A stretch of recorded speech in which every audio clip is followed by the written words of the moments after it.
Please stand.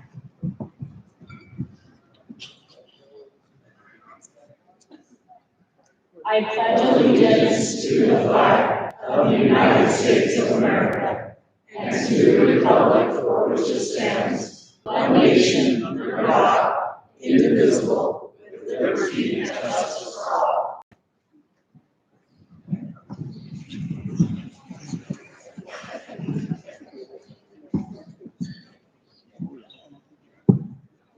All right, we are going to start with our first item on the agenda for our meeting. It is a presentation by our business administrator, Lark Reynolds. So we'll go ahead and turn the time over to Mr. Reynolds.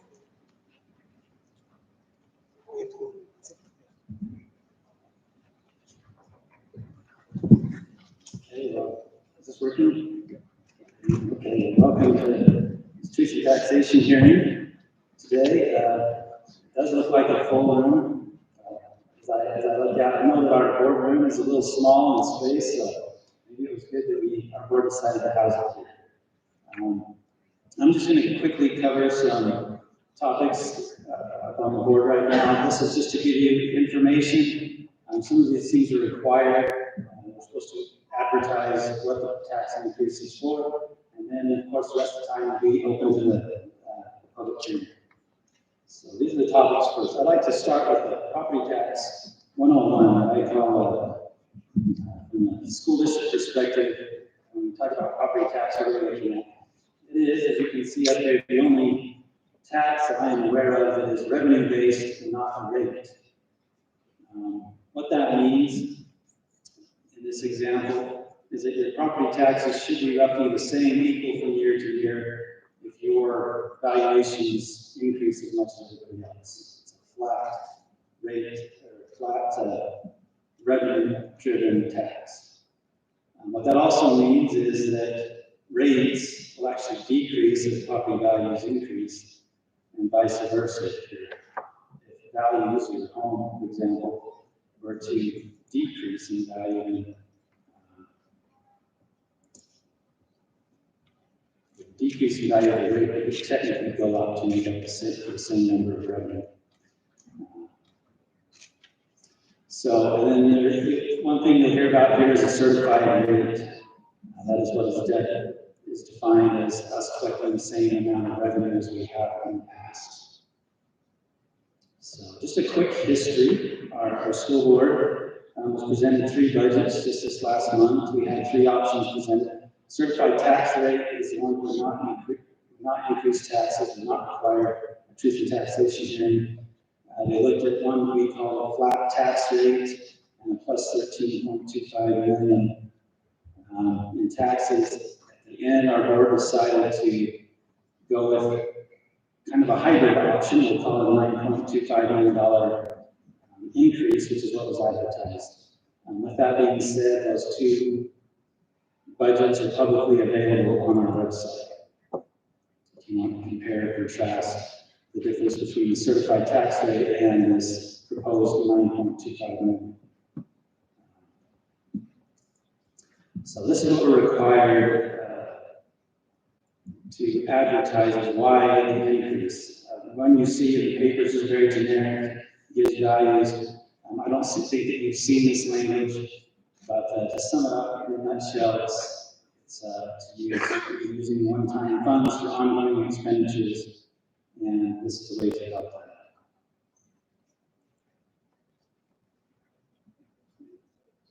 I'm just going to pause to make sure you've all had a chance to read that stuff.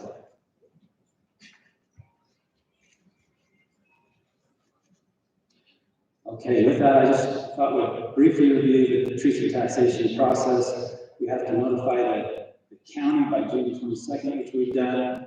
It was then individually mailed to all property owners in July. We advertised on that, advertised the day of public hearing here. And so we're to the point where we're actually holding the hearing today.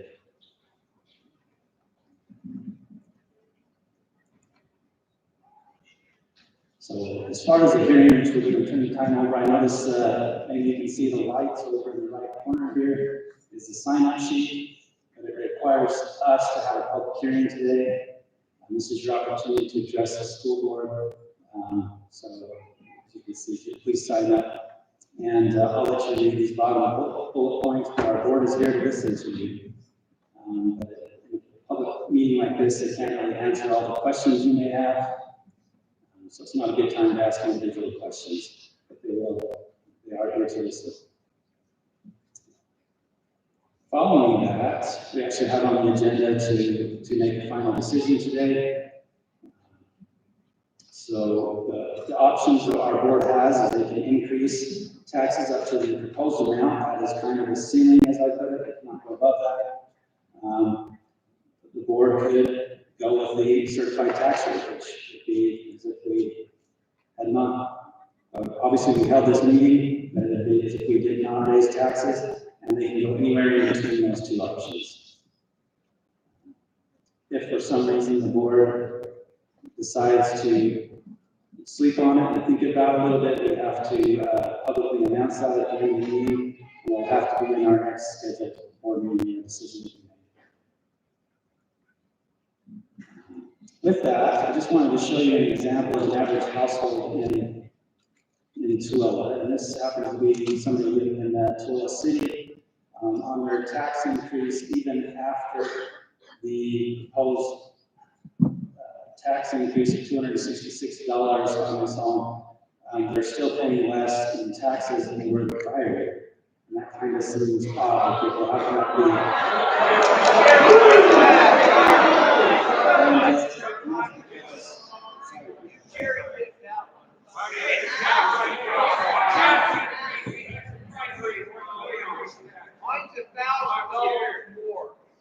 We need Mr. Reynolds to be able to finish his presentation.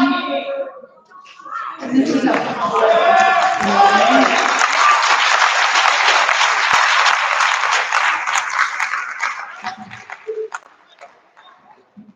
So this is because the tax rate actually decreased in Tooele City.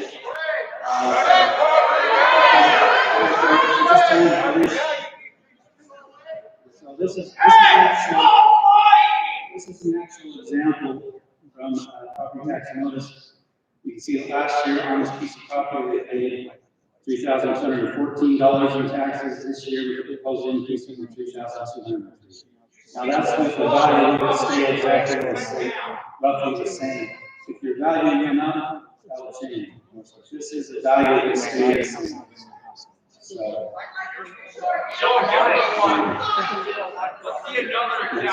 school board looking on this one.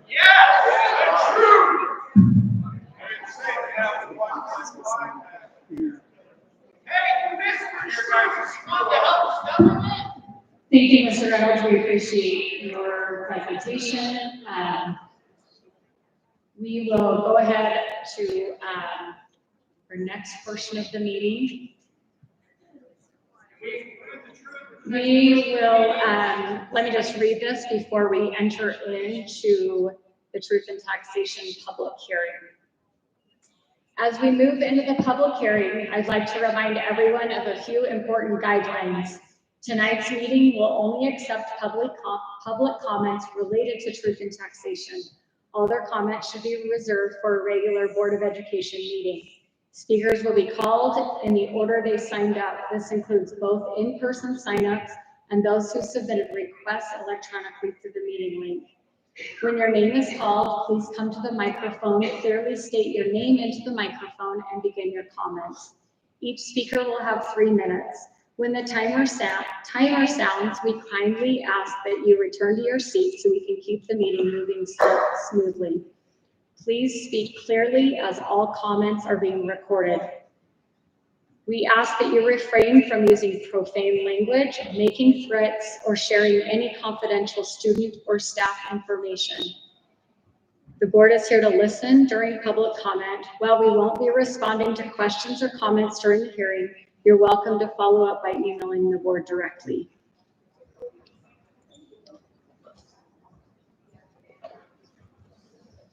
Okay, I am looking for a motion to move into public hearing. I motion. Madam I move that we go into public hearing. I'll second that.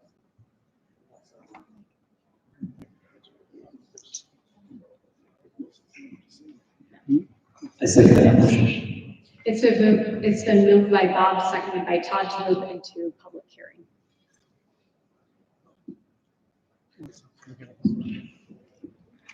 All in favor?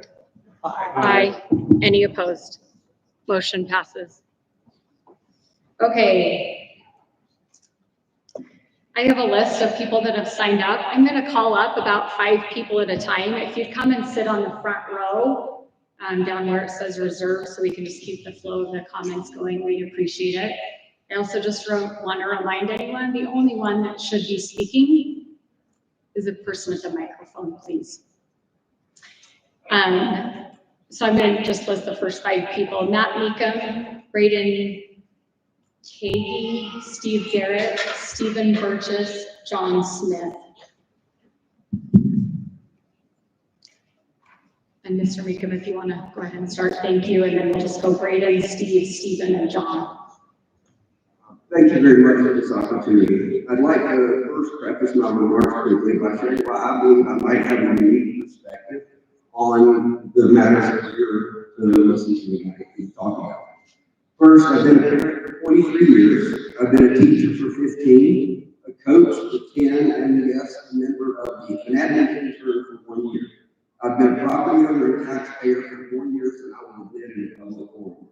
I want to say thank you first to our board members, to our district leadership team, to every teacher and employee of the district that is working so hard right now to get things ready for our students to come back.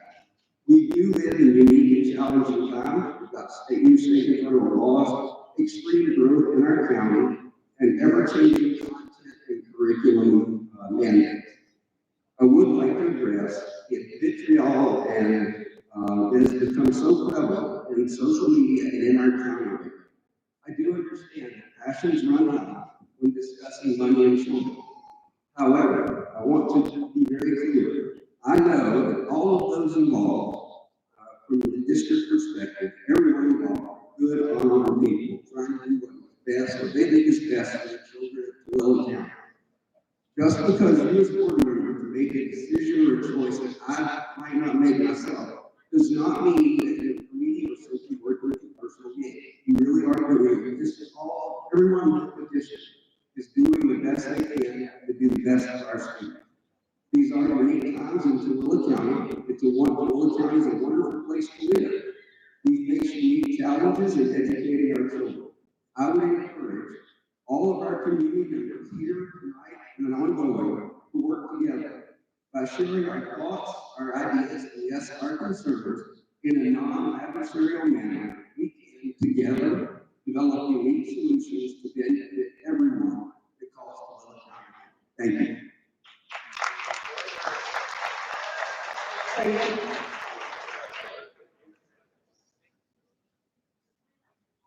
Good evening, and thank you for the opportunity to speak. My name is Bryan. I'm the director of the Tooele County Youth Court and the vice president of the state board for youth court. Today we gathered to consider whether or not to raise property taxes to provide the district with additional funding. This is an important issue that impacts every member of our community. While we understand that funding is vital to the success of our schools, it is also important that we as taxpayers understand how that money is being used and whether it's truly serving our students. We have reviewed the Utah State Legislature and found many concerning details that we believe the community deserves to know about. Our goal is not to be disrespectful, but to rather encourage transparency and accountability, which are two values that we all share.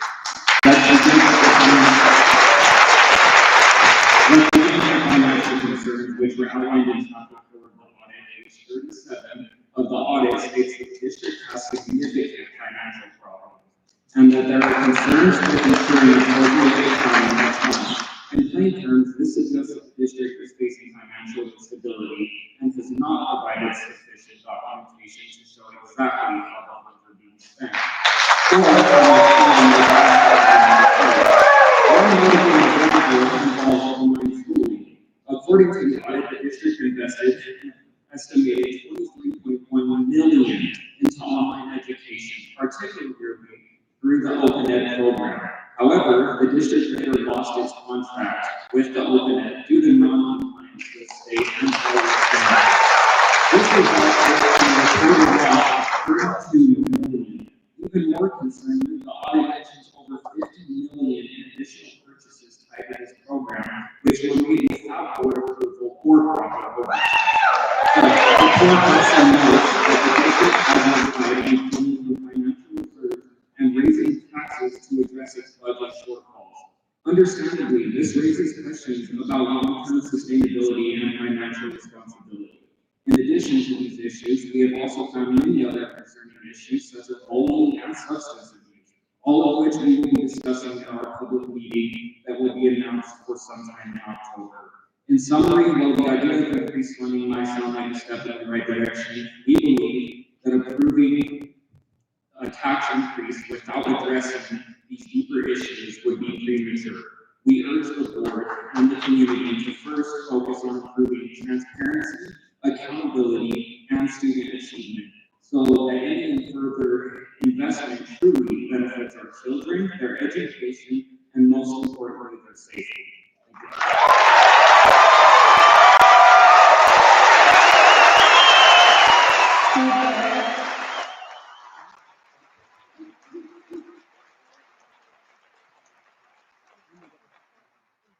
Steve here. Thank you all for showing up and supporting me. All of you guys are amazing people. And that young man, my hat's off to him.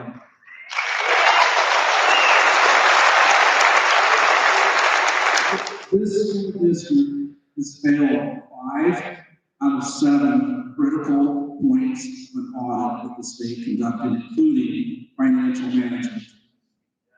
I cannot believe there is the gall of this board to come and ask this community in that way. Therefore, I call on Board President Melissa Rich and Superintendent Dr. Can you believe we have a doctor? That is very, very disrespectful, and I'm not. Hey, I didn't miss any background.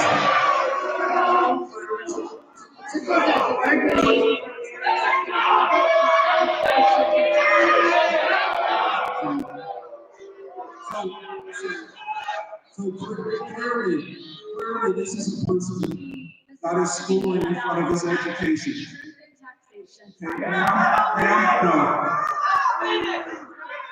So what we're going to do is we're going to block you. How are we going to do that? We are going to start a citizens referendum to put this on the ballot.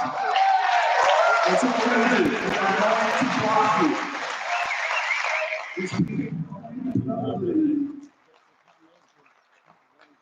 There's only a few ways you can sign in and out of Tool and grade school. You don't think we can't have a few people volunteer along the way, having people sign signature packets? Oh, I guarantee you can.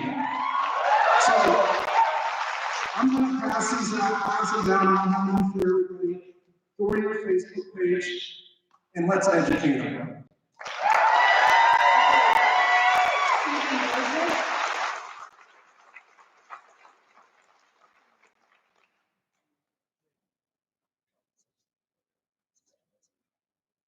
All right, the audit is awful. And I don't see many people can hardly get the guts to get up there and sit in front of the spotlight and ask us for a tax increase or tell us you're going to do a tax increase. We don't have anything to say about it. The scores are horrible. The superintendents fail the audit.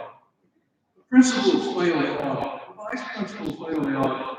The superintendent. And the answer is to hire another superintendent to get the academic scores up. What's his job?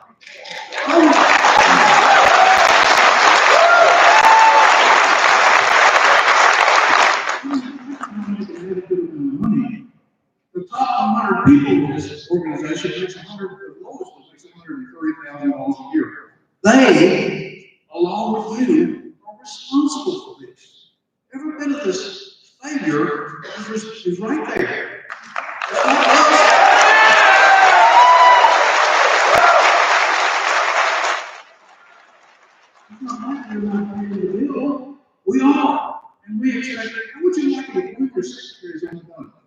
40% of what she's supposed to do. How would you like it if the post office would come up with 40 or 60%? You wouldn't have it, but that's your standard. 60% is your standard. It's just not good enough. Your standard ought to be 85%. And I don't know what else to say except we don't want an tax increase. You do not deserve to get any more taxes.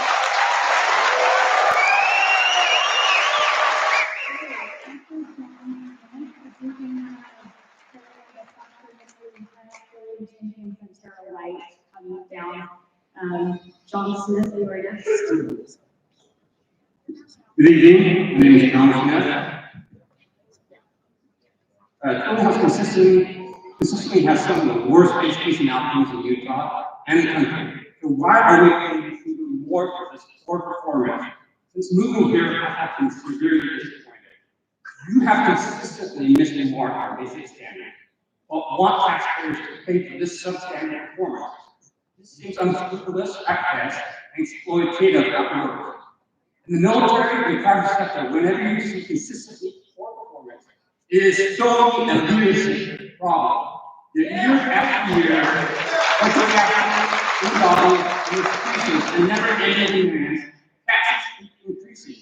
Since 2022, taxes have increased over 60%, and this year over 8%. Biggest county has a tax rate almost 20% lower than Tooele, that has some of the best schools in the state. So this isn't a money issue. This is a leadership accountability and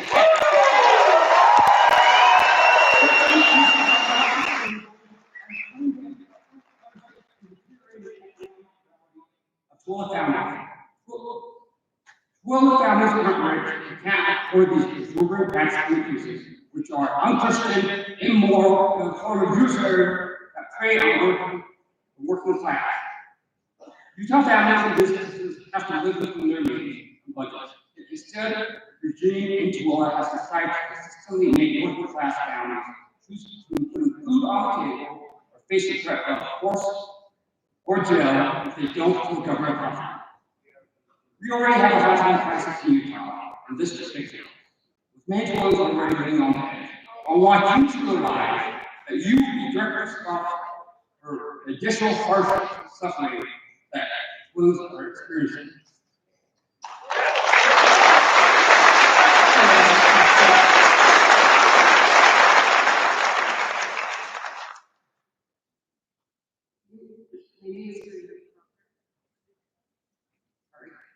My grandfather was hired by Sterling Harris years and years ago to be an educator here in Toole County, and he taught at Toole High School for his career. My mother-in-law was a home ec teacher at both Toole Junior and Clark Junior high schools, and had a career here as well. I currently am an employee in Toole County School District, and my own children are receiving an education in Toole School District. I have had 2 sons graduate from Toole High School. I am proud to say they received an education that has been offered by amazing employees and teachers who sacrifice their time and money, including aides, who work hours that they don't get paid for. In order to receive benefits, we have to be 35-hour weekday employees. To receive those benefits, as 29-hour employees, most aides are the ones that are doing all the hard work. They're the ones taking care of your children. They're the ones that are getting kicked and hits that on every day because they need to stay under control. And we're the ones that are doing the hard work. The reason that we have such a low morale in the district is because we're overworked and we're underpaid on the lower end. We're doing the best we can.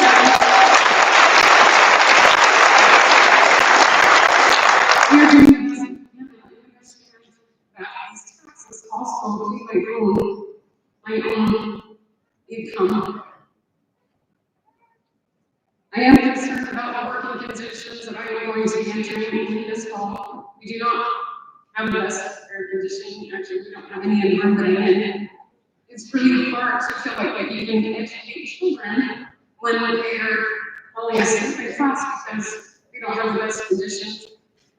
My request is that I ask that you look at yourselves first.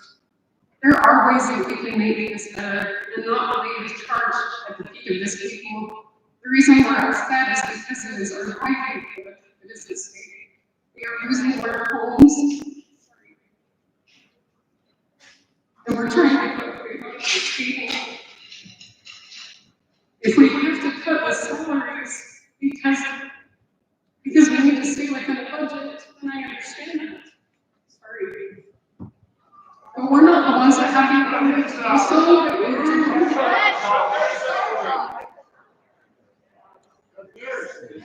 I thank you for your time. And I ask if there's a way we can ease the burden of us to do so before we make more burdens of us taxpayers. Thank you.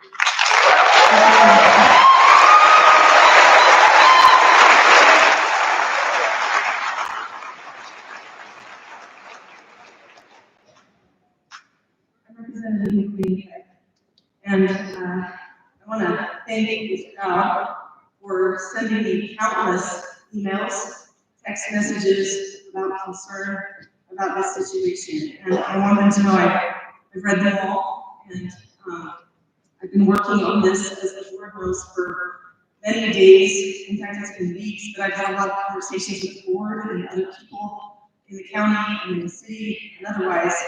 And I appreciate all of the openness and the frankness with everybody on the board talking to me about everything that's going on. It's been really refreshing to actually hear them go, maybe we can work better on that. So I do appreciate that. However, when talking to the fiscal analysts for education at the state, they said to me that the district stated that this money needed to be increased because of increased payroll expenses, new positions, and reorganizing the general fund budget. I think we saw a slide about that. But I'm just hoping that we aren't going to increase the payroll right now. I just don't think that's a very good idea. And I'm hoping that we also don't worry as much about the general fund and we get creative for how to do that. I know that we're looking at solutions.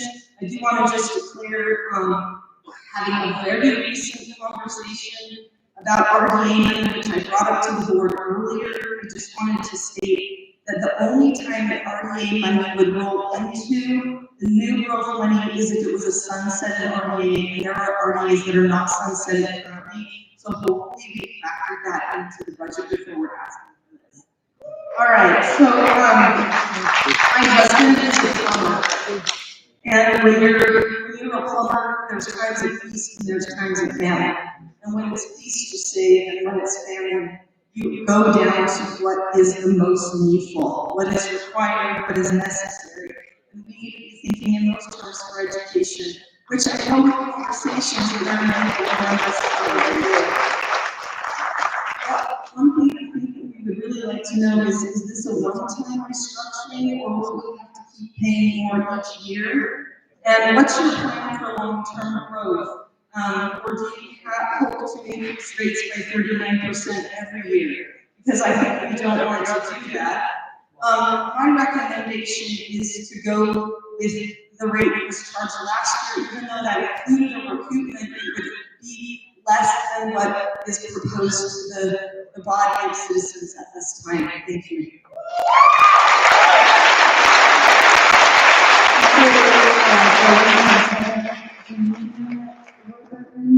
John Wright, Constantine, Mateo, Carlos Jimenez. Constantine. Okay, so Jolene Jenkins is up. Thank you. All right. Well, sorry, guys, everyone. Thank you for the work that you do. I know that there are a lot of moving pieces, and I know that there are countless hours spent in trying to figure these things out. But I come to you tonight with a respectful request that you don't raise the property tax and that we stay at the certified rate.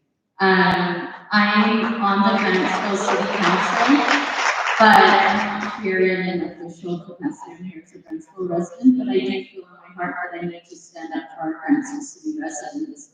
That when Bonnie struggles with insecurities in our economy, now's not the time to be raising taxes. I feel that it would be more detrimental when you look at student success. If a child is coming from a home that is struggling to put food on the table and pay their bills, that's more detrimental than it is beneficial to put money towards more district programs. And what I'm asking is that we work together, that we don't raise the taxes right now. I understand, I listened to the work meeting last week, and I get it, that we're not on a fair playing ground. And so I'm asking, give us time, like, let's get Grantsville City, Willis City, Stansbury, Lake Point, Wendover, Erda, let's combine forces and let's go to the capital and let's battle together. Let's quit battling about taxes and go battle the people that we're going to battle, not each other. And this time, I mean, you have on here that commercial is 100% tax, right? Yes, Toll right now is experiencing a wonderful commercial growth. We've got a lot of commercial coming into Toll. Gowans is trying, we're working on it. We've got some things coming with the industrial park. We've got different businesses that we're trying to get. Give it time, and let's think creatively. Let's think outside of the box and find ways that we can keep the taxes low so our citizens can pay their bills so that they can thrive. And I think that will bring us all. I love the quote that says, "You lift me and I lift you, and we'll ascend together." Let's work on that instead of that one another. Thank you.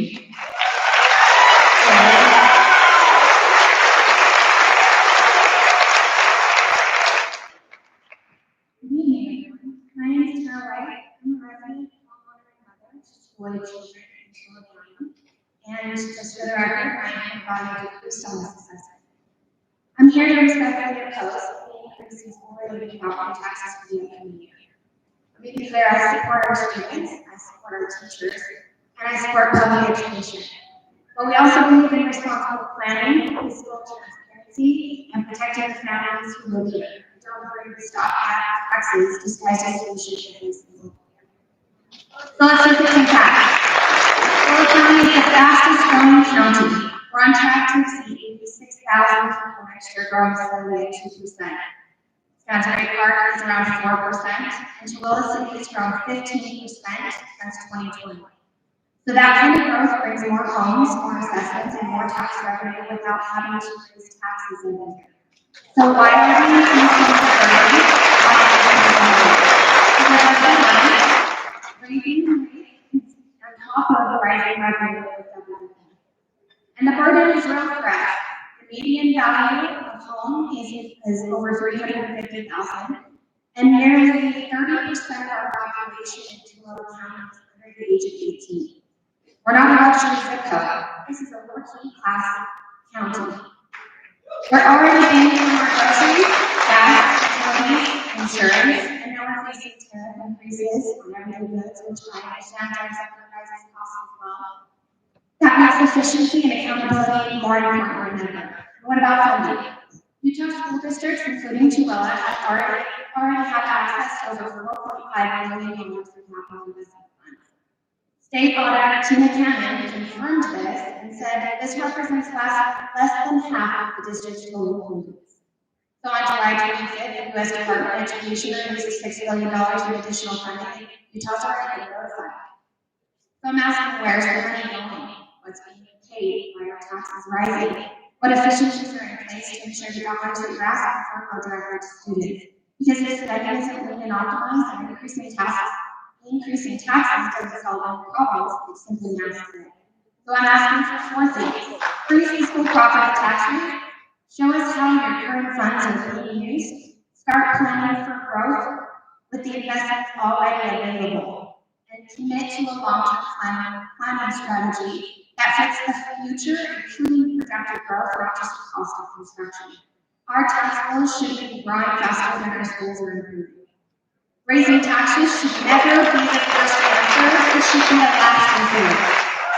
Thank you all for your time.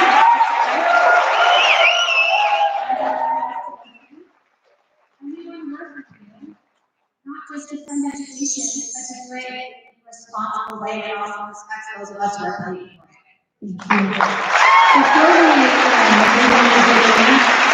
just want to speak right into the microphone, like your lips really close to it. It would be helpful. I think there's an echo out there. Please bear us up here, so we would appreciate if you can talk mic and do. Thank you. And we've got Janina, Warburton, John Wright, Constantine, Mateo, Carlos Jimenez, and Paul Cruz in seats here. My name is Janina Warburton. Thank you so much for giving us an opportunity to just to kind of give our thoughts and the things that are kind of going through our heads. Because there's a lot of social media going on there.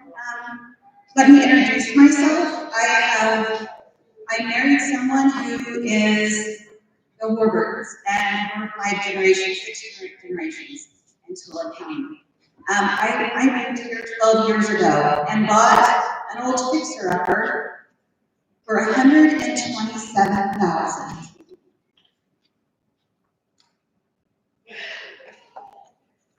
My lot in last year was $486,000.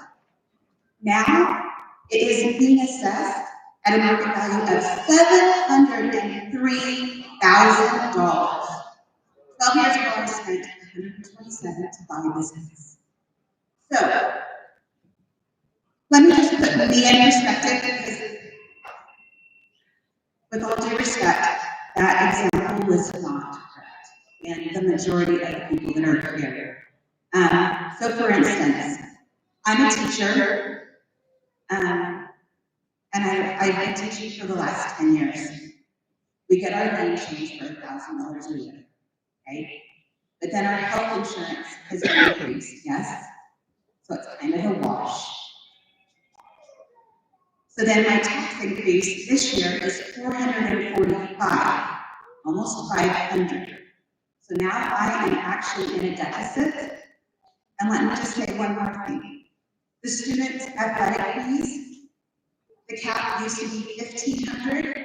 My student is an athlete and max is that $1,500. You guys passed a law or whatever.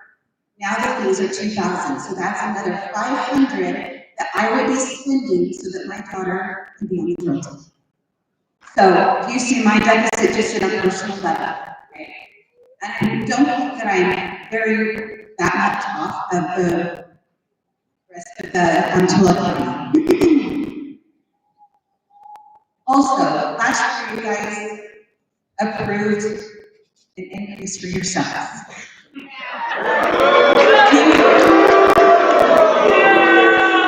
You were part-time. If we had any part-time, I don't remember her name, but Paris, they are part-time, they're 29 hours, they do not receive benefits.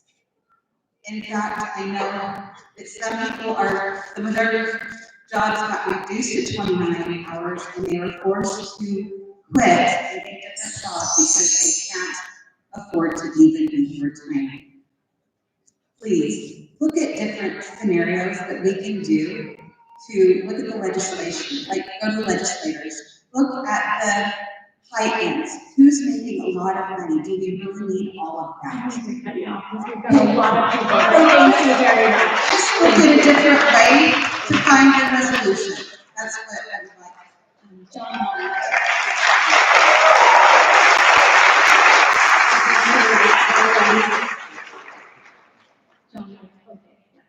So we got John Wright, Constantine Mateo, Carlos Jimenez, Paul Cruz.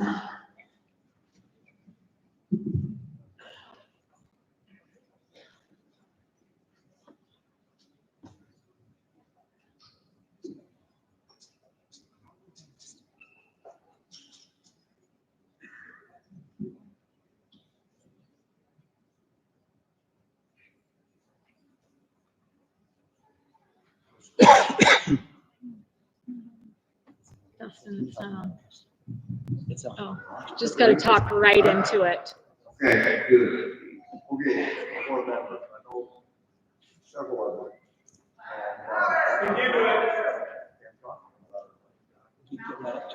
There we go. There you go. I know several of you board members, I know that you work really hard. I've sat through recently several taxation meetings in the position that I hold elsewhere in the county. And it's certainly a different perspective from sitting on that side, and sitting on this side. And it's been an interesting learning experience.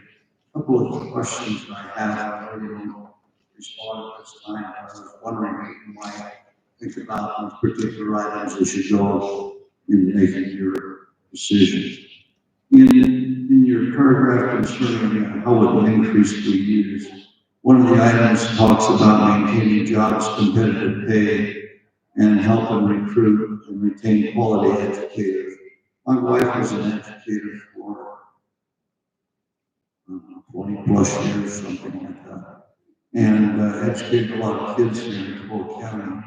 And I understand that it's taken a long time and we're still not where they ought to be, but we've done some increases from the state, and that's been passed on down here to you folks to administer. The one thing that I don't understand and never really agree with is simply because the teachers get a raise doesn't necessarily mean in my book that the superintendent gets a raise, the assistant superintendent gets a raise. So to me, the real reason, if there isn't an increase in the number of teachers, then I can't quite justify an increase in wages for those that are administrative. Does that make sense? Think about it. One of the other items that you have in here talks about future board finances for future bond meetings. And my question is, what do you see in the next 2 to 6 years as in bond meetings and things that you need to make the school district? Do we need another grade school, 2 grade school? I don't know. And perhaps you guys have answered that question. I just don't know. And so to me, I would like to know what that answer is. And then the 24% increase in your revenue, if you could clearly identify what funds it would be used for, as I've already mentioned, perhaps it would be,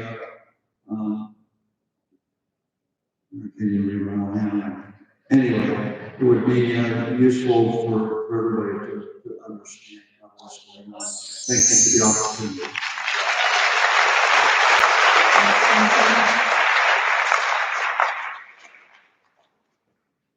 That was the last in Constantine.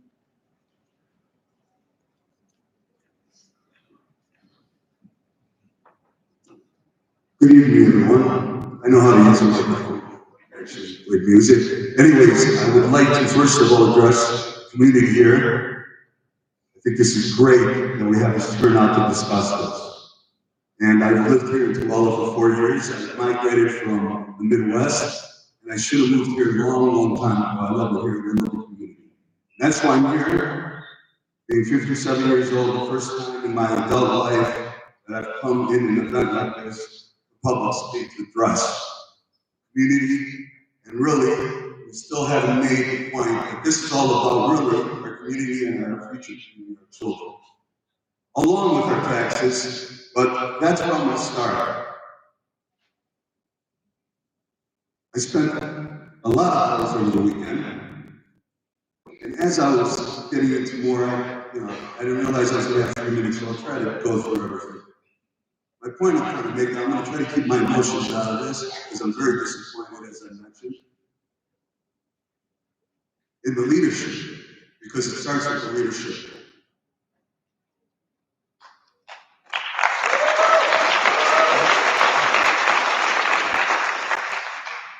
I'm going to go ahead and speak, because maybe not everybody had time to go ahead and investigate this, but this is off the website, easily found.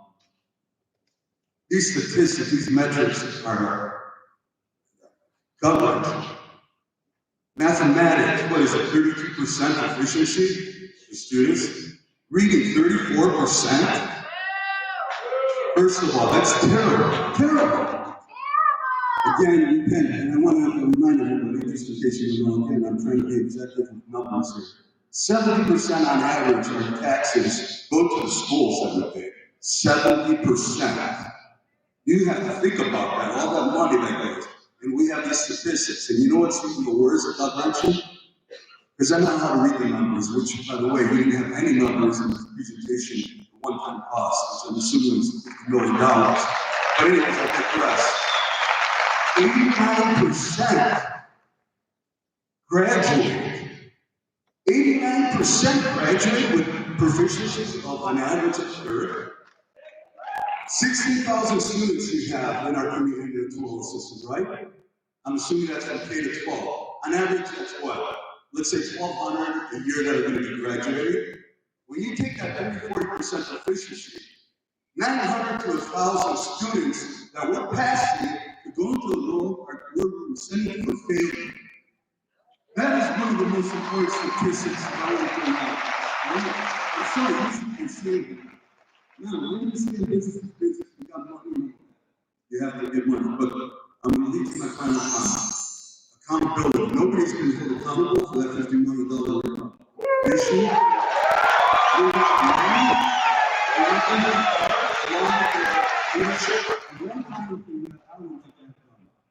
And again, in the presentation, one of the options was not decreasing taxes. Everything was about increasing taxes. But I digress again.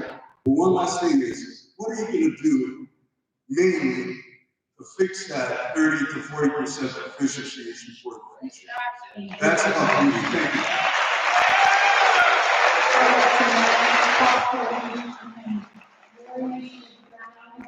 Jonathan Gerard, column post. I'm Carlos Jimenez. I teach at Tooele Junior High. I've been teaching there a decade. My favorite, I've had 36 jobs in my life, and this is the one that I've done for a decade. I am dedicated to this job. I love it, but I'm in a lot of different camps now. But I'll give you a little bit of history. When the high school was proposed, I got asked to go and give input of what the teachers would like to see in the buildings. So I asked a lot of people at the junior high what they would like to see. And basically what it came down to was, for the custodians, concrete floors, because they're easy to manage, they're very inexpensive. And then a box that's expandable in every direction so that we can continue to expand on our schools, because they will grow. Now, when I proposed these ideas, I was laughed at that meeting. It didn't feel very good, because I think what was going on, I could be wrong, was the architect had already drawn up and proposed a plan for the school district. It was already approved, and so we built a monument to expense.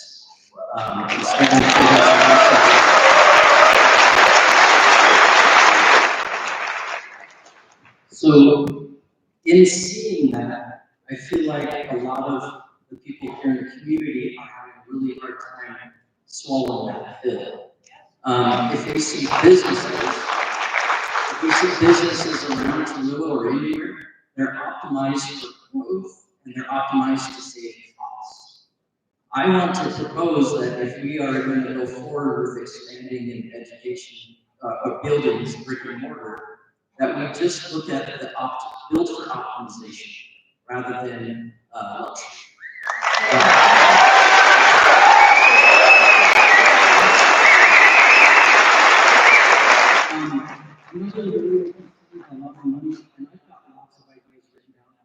I think one of the most prominent ones, I've called and talked to Robert Gowans, I've talked to Dr. Ernst about those ideas, and I really appreciate you guys taking time to listen, is AI has come a long way, and a lot of what we do as teachers can kind of be guided by AI.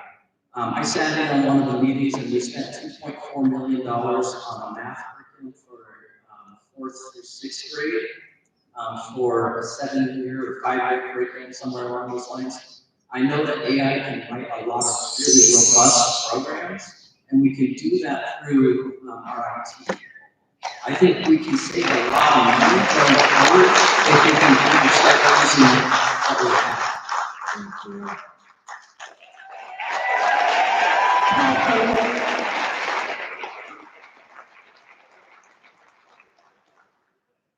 We encourage you to look at crazy. Speak right into the mic.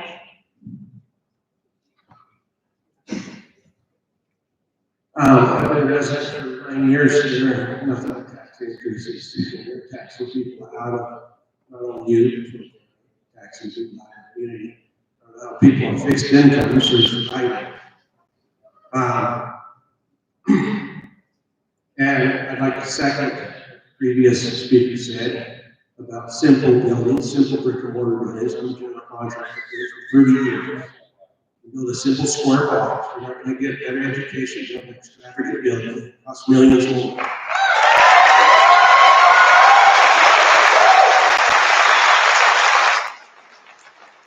In 2023, approximately 78% of my taxes went to my school district.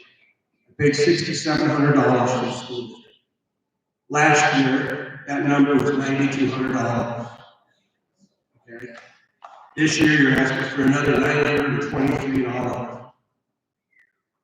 Enough is enough.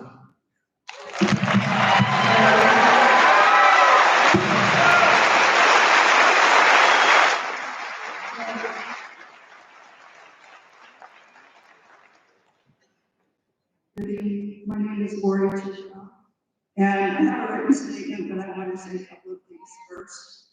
I'm an accountant, I work for a public company, and I'm familiar with audit.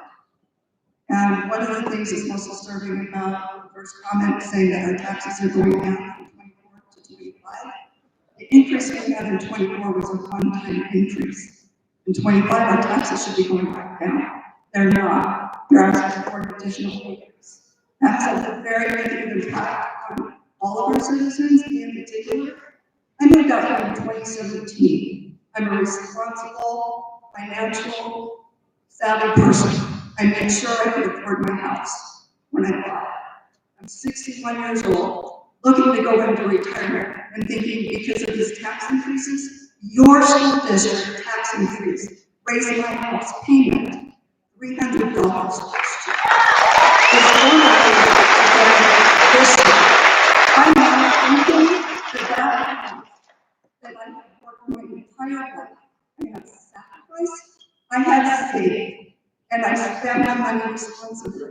I'm going to have to sell because you all can't manage your freaking budget.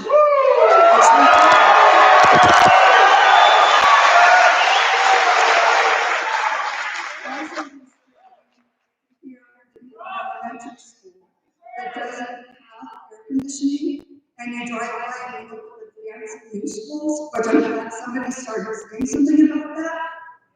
We should not have to compete between the money spent for a fancy building and the expensive homeowners that can no longer afford their rent and their payment. Education needs basics. They need good building like that. Right here, you just spoke really eloquently on making it functional. The big fancy eagle on the side of the building is not what's going to make that education good.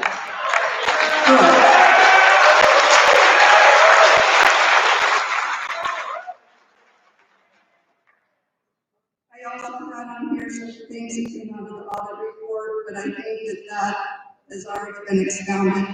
I worked for the same company for 17 years. In 2020, because of COVID, we were struggling to stay on. We went from 53 employees to 17. Before we did that, every single one of our employees took a 10 to 15% pay cut. And yet, you guys get raises, it's public record, you can go see that. And I don't make a proposition, even when we did it, I said, don't cut our minimum wage employees. We still have to, but we didn't want to. But anybody over a certain amount of money, our threshold was $85, because they didn't take up than everybody else. So I want to see accountability.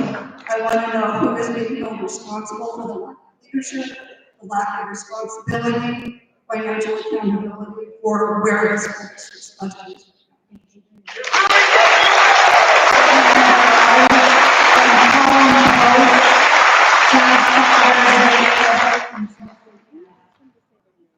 And be sure for the game, would you please state your name? Jonathan Gerard, for you guys. I would like to draw your attention, you should have a piece of paper up on your desk from the city council. I'm not going to share what's in that letter right now, because our city attorney said that you guys should have one of your board members read it out loud in the public comment section so that it can be read, not misinterpreted by any of the council from Lincoln. Okay? Next, you guys always get a tutorial just before you open up the public hearing. I appreciate you taking the time to put something together, but maybe it needs to be more than 15 minutes. Maybe it needs to be year-round. You guys are reaching out and educating people on what is going on and what is happening. As being a city council member in Lake Point, we are not taking salaries. We are volunteering our time at the administrative level to get the city up and running. It's been 2.5 years. It's been well over 40 hours a week, and I've been putting in other council members in. So when it comes to budget, and you don't know exactly what we have, you don't know what's coming in, and that's was all unknowns for a new city that we were starting. We had to make hard decisions, and one of them was that the administrative level was not going to be. I would encourage you guys, your choices are being made much by the school board and by the administrative people, that they can sit there and they can take pay cuts appropriately. They're the ones that make the decisions that get us into this predicament. I would encourage you guys to seriously consider for a year, half a year, a period of time, reduce it. If not voluntary confusion. And I know you have families just like me, you might not be able to do that because you have families in the community. I have 10 in my family. They're all homeschooled. Every time that you take money from me, it takes away from their education. And you've heard this before, I've been up here before, but I'm hoping in the bottom of your heart, you guys will actually see from the other side. I've been on both sides now, and you don't have to raise taxes. There's creative ways. This whole community here has plenty of ideas. Open up the conversation, and they will tell you how to build schools better. They'll tell you how to double occupancy by having morning, afternoon, evening track. There are lots of things you can do. Thank you.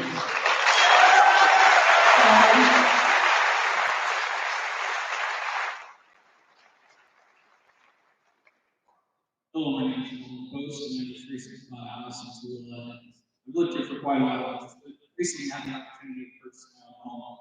Property taxes are paying, but from the report summary of the audit, it says Tooele County School District Board needs to significantly improve Tooele County School District's quality principalships and key departments coordination need improvement. Low morale and inadequate accountability created policy inefficiencies and non-compliance. Several accounting measures and inaccurate communication regarding open ed led to budget deficits. Now, I have a few questions for you individuals. Why is this tax increase not taken to a vote? Why, when last year you voted to increase sales tax, not was taken to a vote into a city, why not something that's a much greater increase and frankly, an increase that we do not have choice over? We can spend our money in different counties, but why is it that we don't have a vote in this. Also, why was one-time money used on constant expenses? That seems like a gross accounting error to use a grant for constant expense salaries.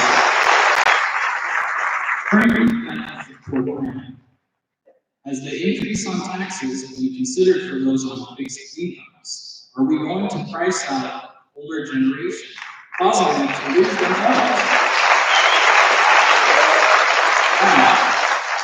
How can the school board take accountability for the loss of the online school funding that was misdirected and misused and eventually taken? How is that an error? Was it a simple Excel spreadsheet? An Excel spreadsheet error? Were the terms and conditions not read? How did that error happen that led to this extreme deficit? And what are you guys going to do to take accountability for the mistake? Because clearly it wasn't a mistake. Now, in recommendation 4.1 of the audit, it says we recommend that Tooele County School District should separately account for funding received from specific contracts, like the online education fund, based on student enrollment and ensure funds are not utilized or encumbered. Again, we are encumbered with the expense, with the tax increase, for expenses that span longer than the length of the contract, including termination clauses. Now, if the issue is that you guys do not read the terms and conditions of these, then I would suggest a potential recall of all of you in order to put people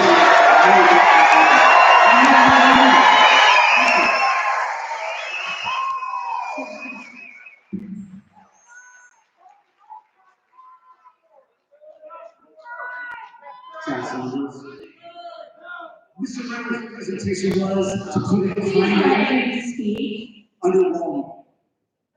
Let me repeat that. Mr. Reynolds' presentation was, to put it kindly, underwhelming. It barely covered the bare minimum needed to meet the legal standards, and it insulted our collective intelligence. You wonder why there's so much frustration? It's because of presentations like that, along with other recent communication efforts, that causes so much consternation. Sincere question: how would you respond to a student who did just the bare minimum to get by? I hope you wouldn't accept that. That presentation was embarrassing, and one of the many reasons you see so much online vitriol and outrage in the audience tonight. Fiscal responsibility. We have rights. We also have responsibilities. You have a responsibility to use your allotted funds effectively and conservatively. Impression is reality, and the impression is you are not being fiscally conservative. Fiduciary duty. What is a fiduciary duty? The legal duty of a fiduciary to act in the best interest of the beneficiary. You are the fiduciary. And you honestly say you're working in the best interest of the beneficiary. The community as a whole is the beneficiary. In the opinion of the majority of Tooele County citizens, you are not doing so. What are the solutions? Better communication. Seriously. Don't just do enough. Give us an overabundance of information and do so frequently. For people to really consume messaging, it needs frequency. I'm more than happy to go into greater detail, but I would need like 33 minutes to go over that. A new commitment to fiscal restraint. I think that's self-explanatory. Just in case it's not, it means get your budgets in order and make sure only essential expenditures are in the budget until the ship is right. Fire those who are not effective. Strong engagement on a consistent basis with your beneficiaries. Don't just do enough. Be an A student. Heck, be a valedictorian. Guys, we are best efforts. Once those solutions are in place, we will be better prepared as taxpayers to assist the rest of the district monetarily. The bottom line is, show us your work. Show us your work. Seriously, show us your work. That was embarrassing. Are you guys proud of what was presented to this group? You should not be. How are we supposed to be an informed electorate if you do not share more than tertiary statements? I wasn't going to talk tonight. I was going to keep my mouth shut. thanks to Mr. Reynolds, you got 3 minutes of my dictionary.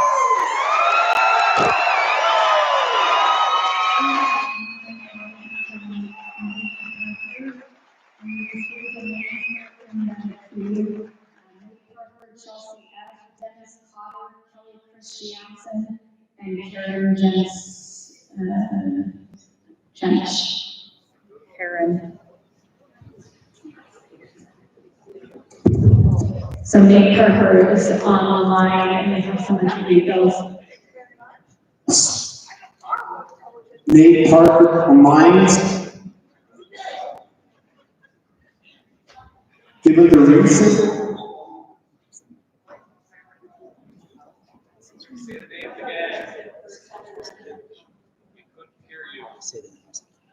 Nate Parker, Chelsea F., Dennis Cotter, Kelly Christiansen, and Karen Jennings.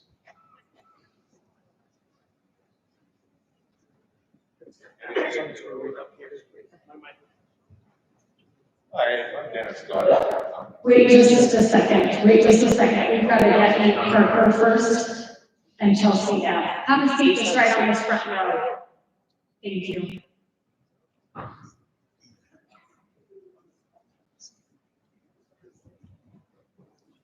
Sorry for the difficulties. This is from Nate Parker online. It says, given the recent audit failures and lack of transparent strategic plans to improve educational outcomes, how can the board justify requesting a tax increase without first demonstrating financial accountability and internal reform?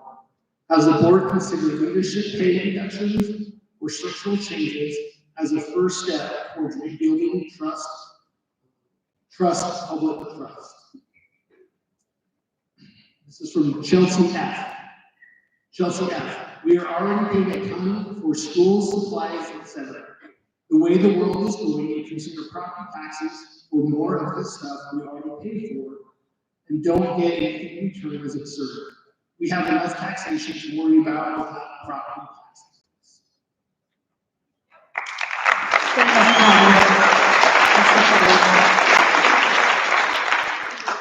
Dennis Cotter. Nope, those two were before you. They were online, right? Well, I'm feeling that these guys have covered a lot of your failures, so I won't go there. I'm highly against this tax raise, and all tax raises in the future. We're already taxed to death as a public. Income tax, property tax, stuff I've already paid for tax, cars, everything is taxed. We're taxed to death. All I want to say is everything else is covered. If you vote yes, you're nothing but thieves. You're stealing my money, and you're stealing all their money.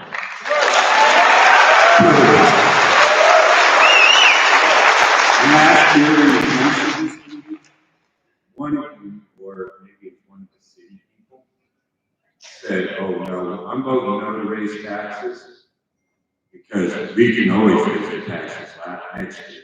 You know what I heard? Oh, we can always steal more of their money next year. That's what I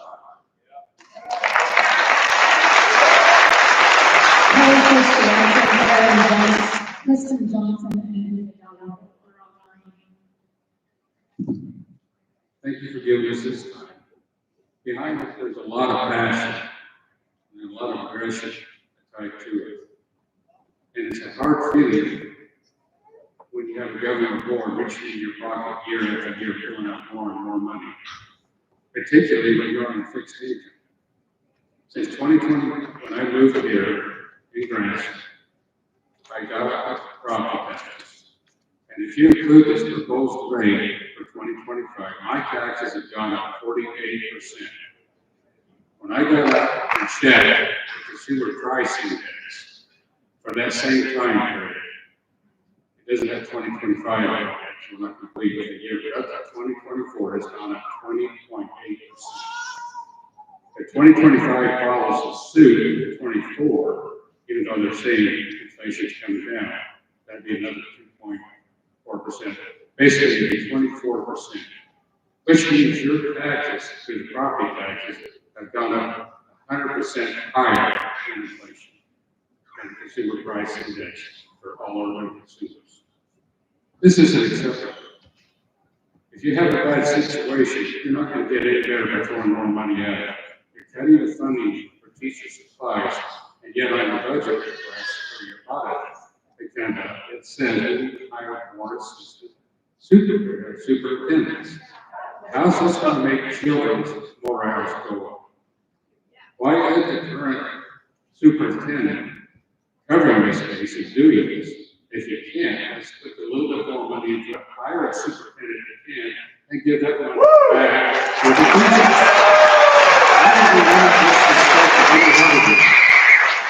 I wouldn't want to be in your seat right now, but it's a clear message. You need to do better. And our students deserve it.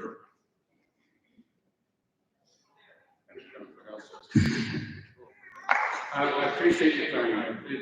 It's hard when you're on a fixed income. As the man said before, when your taxes go up hundreds of dollars each year, we have to make cuts in our state, in our things that we'd like to do, vacations we'd like to take, because we have to pay the taxes. But in the same, we don't see you doing the same thing. We don't see you making cuts in your family where you go. You have to live the same way you do. It's going to cost you to live the same way. Where was the value that says because my house went up in value, it means your budget is to go up the same amount? That does not reflect the consumer price index. It seems like you've got extra money here, we're getting it. If you don't have it, every raise it anyway. One way or the other, usually our taxes do not go down. Thank you.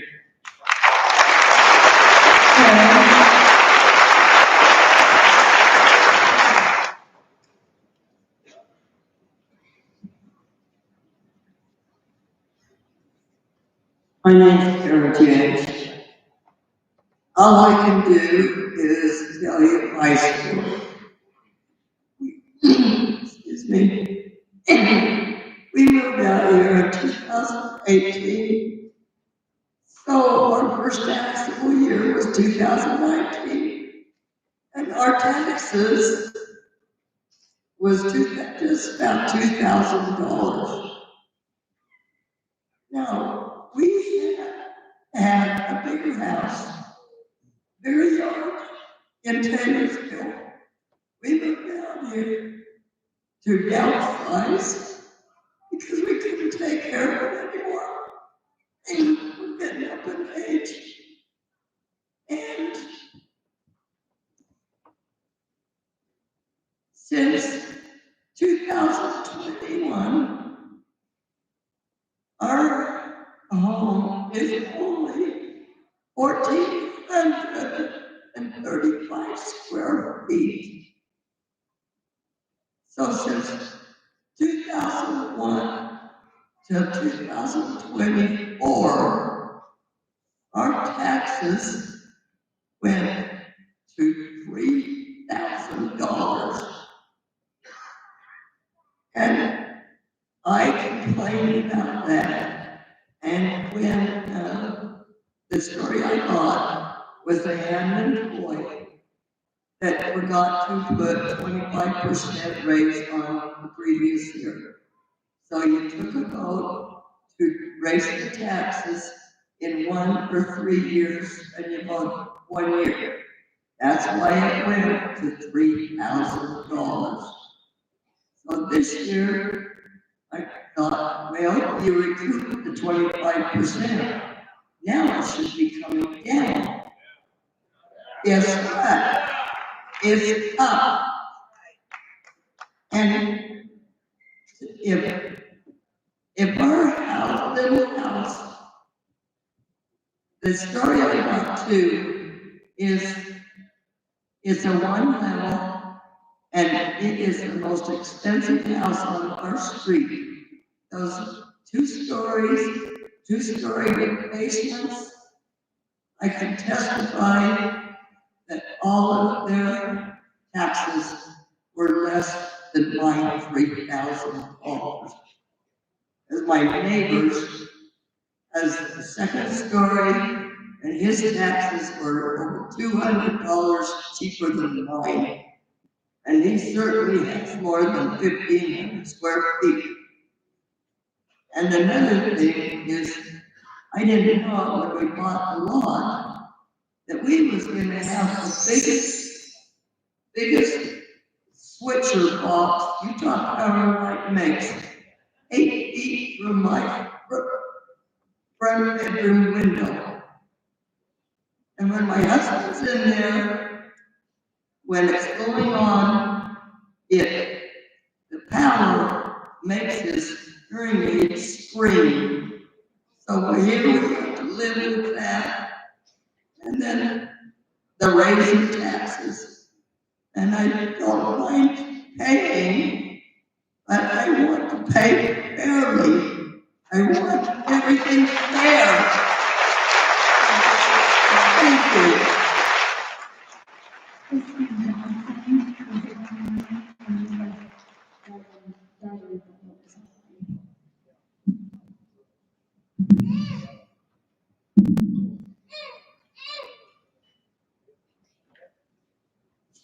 Kristen Johnson online. Considering the school tax, there should be a portion of our taxes going to UTA county transportation. It is a huge barrier for many individuals living in Toole County. Next, Anita Dalrymple. No amount of money is enough. No amount of money is enough when the people decide how to spend it, and people spending it are not making good decisions. The Board of Education and possibly school district personnel are responsible for planning, selecting vendors, spending, and adjusting to unexpected realities, have not demonstrated responsible in their stewardship. The Board of Education should not expect more money until they have demonstrated their ability to make effective use of the funds they have. No amount of money is enough when people spend it on good schools, which seems to be the case for the recent audit. No. Okay, next up, Ken Barkdahl, Courtney Smith, Scott Bertolio, Randy Jones, Bill Janek. So I'll read those names again: Ken Barkdahl, Courtney Smith, Scott Bertolio, Randy Jones, and Bill Janek. Okay. So I'm all for fiscal responsibility, and we all have to manage our budgets. The county should have to. One of the things I like to point out that most of us probably realize is that our pay usually lags our performance. So we have to perform above and better to get any kind of raises. And we're looking at education that continues to go down. I have some information here. I've been doing some research. And the Toole School District spends about $8,310 per student each year, which is lower than the state average, which is $8,960. Utah as a whole ranks last in the nation for per student spending, averaging $8,960 compared to the national average of $12,000. That's dead last as far as the United States is. But Utah ranks 11th in educational scores, so we're doing pretty well. There is a study that I started getting into. It's called the Biggest Coffee Study. It's a 2015 study. And when education expenditure matters is the name of the study. And it has some interesting findings about education spending and quality. So the study points out that increased spending per student, especially below $8,000 annually, improves education. But the study also points out that spending more than $8,000 per pupil, and it starts to show diminishing returns on education outcomes. The study also suggests that spending above $8,000 per pupil has diminishing returns because the additional funds often go to non-instructional areas like administration or facilities rather than directly impacting teaching quality or student outcomes. Factors like teacher training, curriculum efficiency, and socioeconomic conditions start outweighing raw funding at that level. So throwing more money at schools doesn't always boost test scores or graduation rates. And in the recent study, most people have already probably heard some of this. The recent legislative study about Tooele County school districts, released on June 18th this year, highlighted several issues that found in the district with 27 schools and over 15,000 students performing below the state targets in peer districts. Most standardized tests and graduation rates in 2024, low employee morale is a big concern, with less than 50% of the staff reporting high morale, 50% lower than Utah other districts. This low morale has led to inefficiencies in policy non-compliances, like not fully verifying applicant qualifications before hiring. The audit also pointed out the inadequate accountability and suggested hiring an assistant superintendent for academics to address these problems. Now, obviously, there are some issues here. I just wish that people would be accountable for the spending.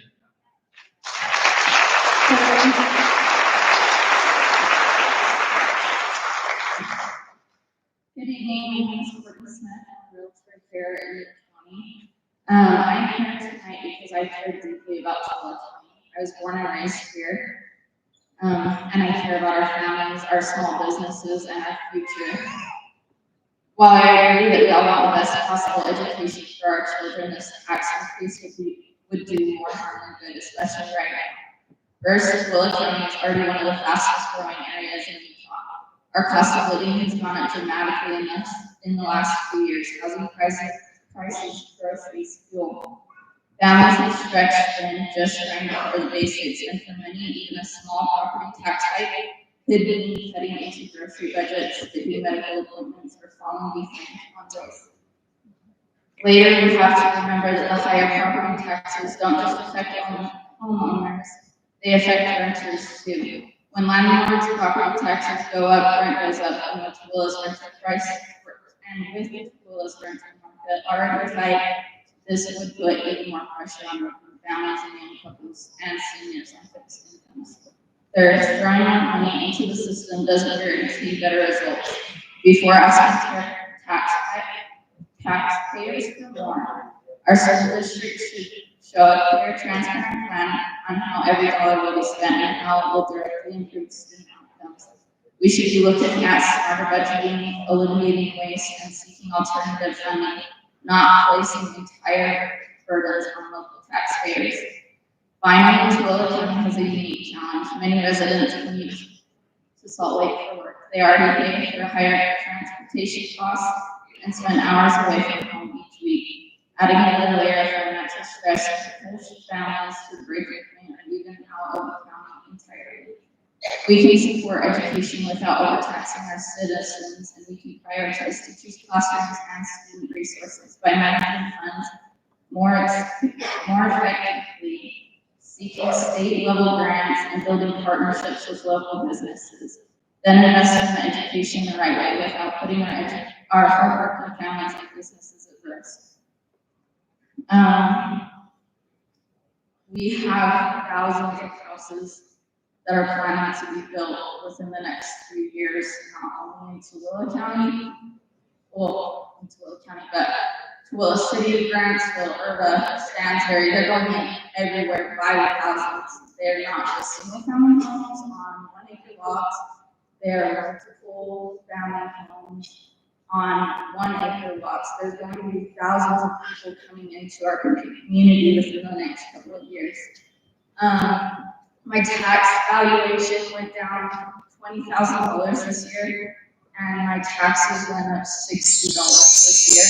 So I did want to say that your valuation is wrong.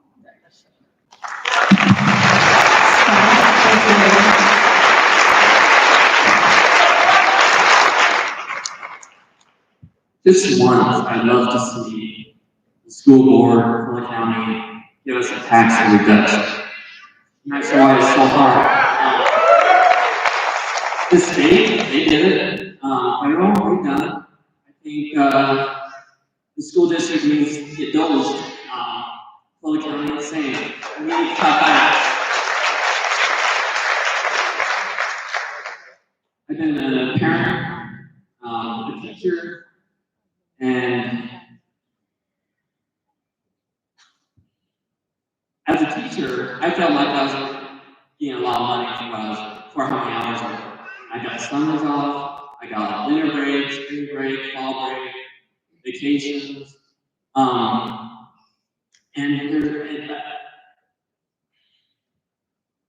also seen as a teacher how poorly run the schools are, how the kids aren't being disciplined. It's really hard to teach effectively and efficiently. And as a parent, living in Stansbury for 20 plus years, I've seen my kids' education go down, and my taxes on education go way up. That's not a good rate of return. And I just thinking out of the box, like the online school that for some reason you guys draw, you could really use that to expand for slow days or when my kid gets a back teacher where they've had plenty, that they can have a back resource to get that education instead of being held back here. Anyways, thank you.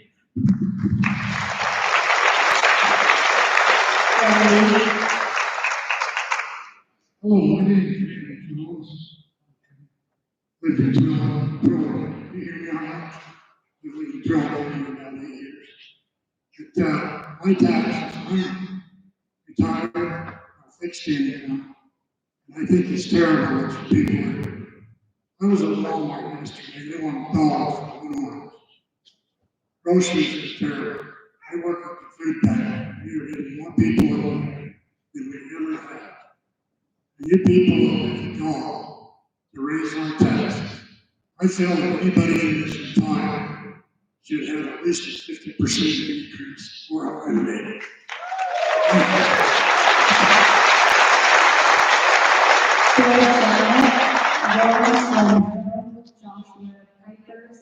Glenn Turnbull.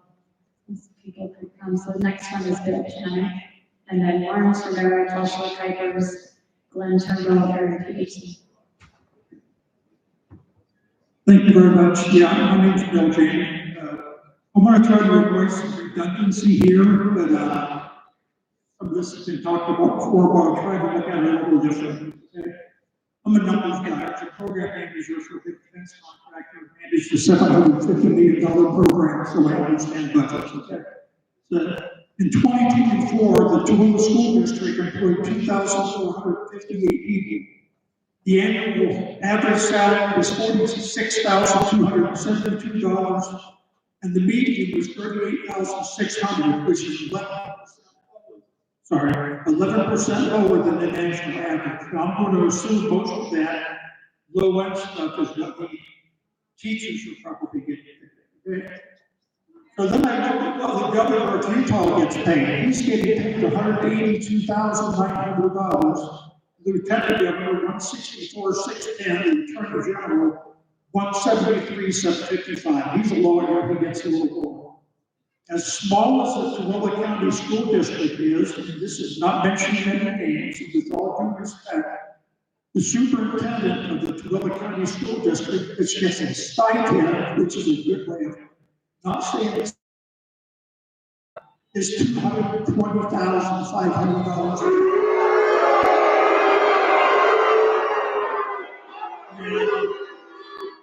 If you look at the statistics, that is 377% higher than the average and 470% higher than the median salary in the Tooele County School District, which means the teachers probably underpaid. Now, I tried to go through this list as best I could, and I could not count the number of directors that are in this school district.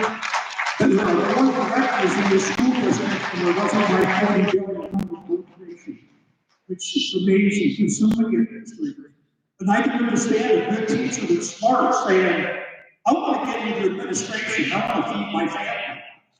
So what do you have left? We have left the teachers that maybe don't have the ability to do that. And the last thing I'd like to say is, a lot of these elderly here, including me who's retired, I'm fortunate, I got to college, I have a pension, I'm doing okay. Some of these people, their COLA next year is going to be 2.5%. And that's all they're going to get in pay raise next year.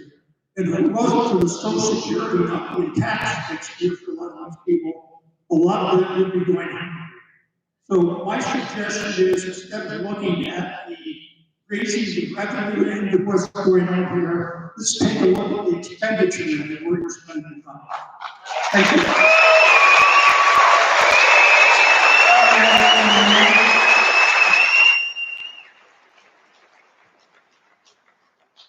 My name is Warren from Maryland. First, I think you ought to put this to a vote.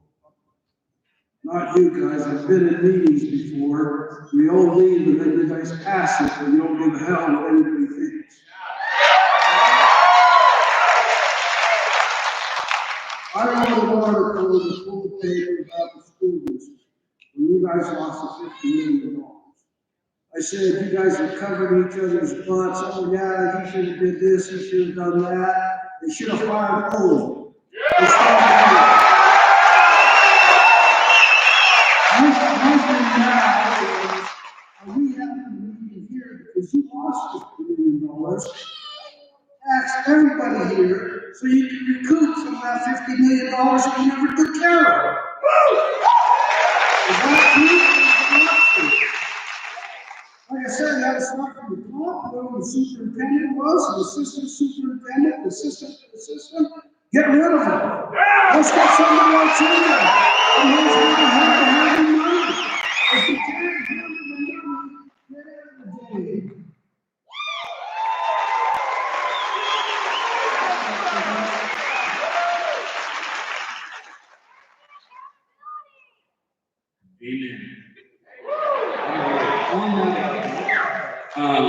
Last week at the work meeting, Dr. Ernst mentioned that accountability is not always just negative, but Dr. Ernst, I'd like to read what the definition of accountability is for you.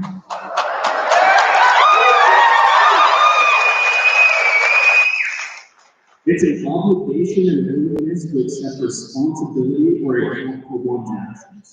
While I know we're talking about teachers and the disrespect that they get right now with the audit that solely rests, in my opinion, on your shoulders and on the staff that you hired shoulders and on the school board shoulders, it's unacceptable. Our children are being held accountable for the failures that you have.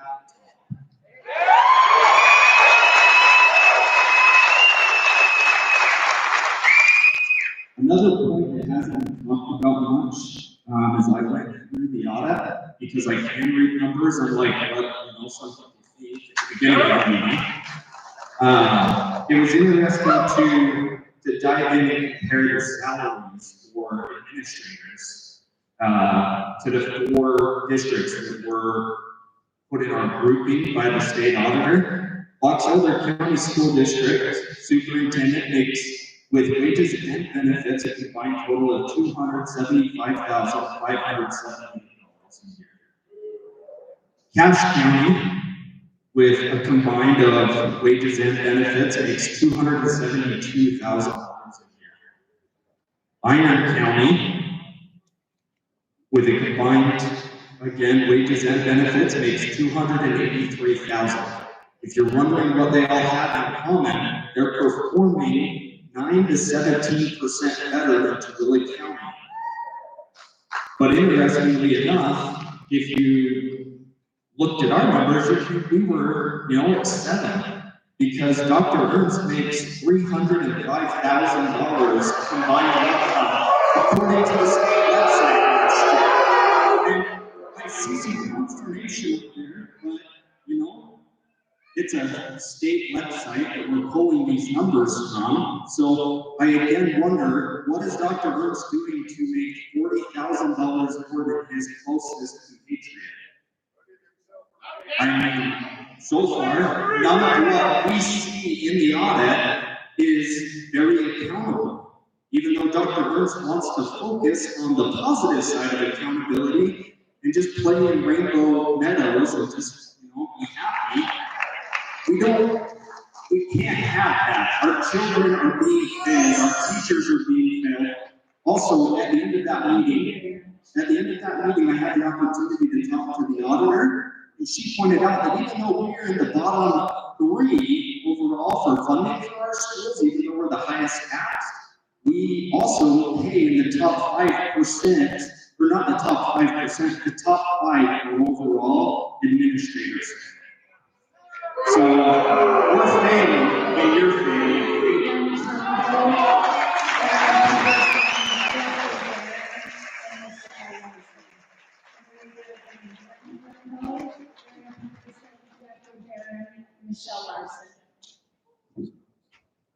My name is Glenn Turbo. I've lived in Utah since I was very little. I want to tell you a story about school during the Depression in California. It's called the Weed Path School. Everyone look that up. This is a school of kids that weren't wanted, and they built a school that was the best in their district, in their region, even learning how to work on aircraft, and they got no money. Now, here we are in Utah, where opulence is the trend, and we're all trying to keep up with the Joneses, apparently. My cousin, he's an accountant, he works for a lot of these companies that build schools, and he tells me of how much they overspend. That's just one thing. Now, Tooele, I've been coming to a lot of the meetings, I've been giving a lot of input, I've been contacting a lot of you, but I have lost my faith in you and in our district employees, every single one of them. I have been donating a bunch of my time as a community council member, making nothing, and I have also donated stuff to my kids' school, not just to my kids' classes, but to the school, because they don't have the money for paper. Now, Mr. Ernst here, I'm going to pick on him because he's the easy target, but the entire district administration is this way. They're incompetent, but let's just talk about pay. Mr. Ernst here, because doctor I have found is not a worthy title anymore. It just shows corruption and waste. Dr. Ernst in 2023 got a 23% increase in pay, $40,000. In 2024, he got an increase of 12.79% of $25,000. That is $65,000 in 2 years. Now, I call that we end all property tax. We should fully be funded by donations. And if he is fired by the end of the week, I'm going to say that every single one of you on the board is fired.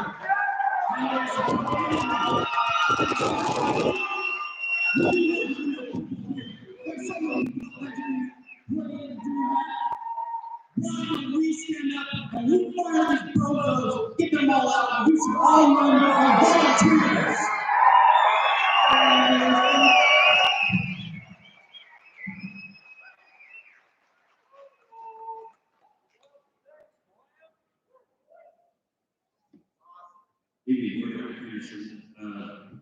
I'm hoping to, first of all, I'm sorry for the personal attacks you guys are facing, even though that's going to be contradictory to the crowd.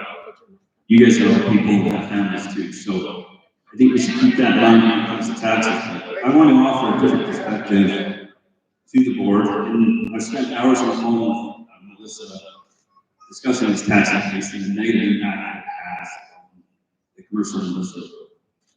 So these are questions that I face from the people that lease from us, on the people and customers that are coming in. With the highest tax base that we have, it's no longer equitable to locate your businesses. It's now cheaper to go into Salt Lake, pay the higher rate than taxes. And that is a question that I face when we're trying to develop a legal to increase the taxes. I fully understand the boards, although they're in the deficit they face. I don't believe that there's a way you guys can cut enough out of that budget to make up for this. And that's understanding my conversations with Melissa. But increasing that kills our ability for the economic growth on the industrial side and the commercial side. Understanding that we are a housing community, right? We far supersede houses that we do for work because everybody tries to Salt Lake. We don't have that. But I think we are now reaching that point where the commercial and industrial has to follow based on how much housing. So my ask is that from the mistakes that I perceive, that the school district reach into their bank account and offset this as they let the industry catch up to housing market for a year or two because the growth is coming.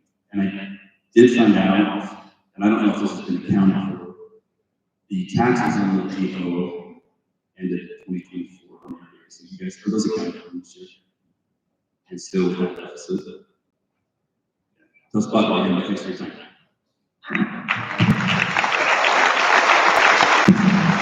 Jeffrey Barron, Michelle Larson, Matt Bruns, Rachel, and Mark Rosen.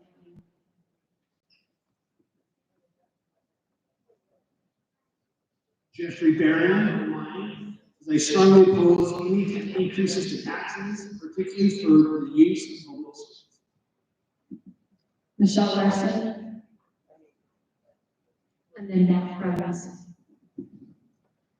I appreciate the chance to address everyone on the critical matters in our community right now. Will County is the fastest growing county in Utah right now. Willis City's annual growth is right around 2.6%, while the county is at 3%. That outpaces everyone else in our state, which means our tax base is growing like crazy. But that money is not being put to use appropriately.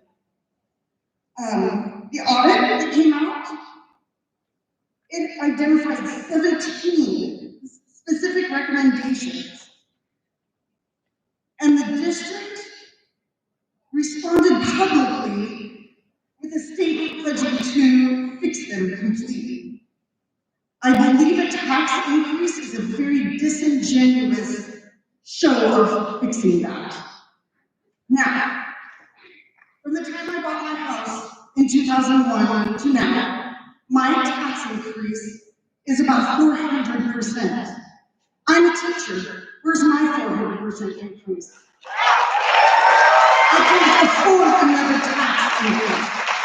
Now, I have a lesson for everybody to do. Did you know by state law, every student that enrolls in a charter school, the school district still maintains about 19 cents to the dollar to educate those students, but they don't have to educate them. So they're getting more money than the charter schools, but the charter schools are doing better by far. It's very obvious that more money does not equate to a better education. More money being thrown at this issue is not going to fix it. The fix needs to be handled at the district level. People need to be fired.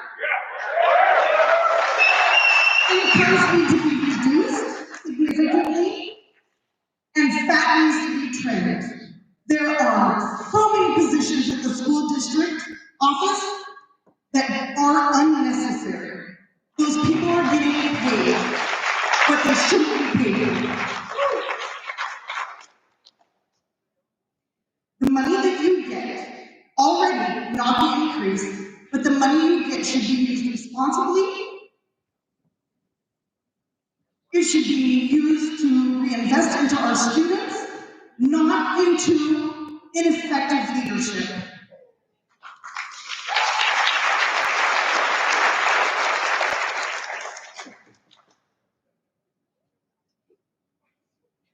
As parents, we need to start engaging our students. We need to be active and making sure that we are there, and we are making sure that our students are educated appropriately. You do not deserve more money because you have not been doing it.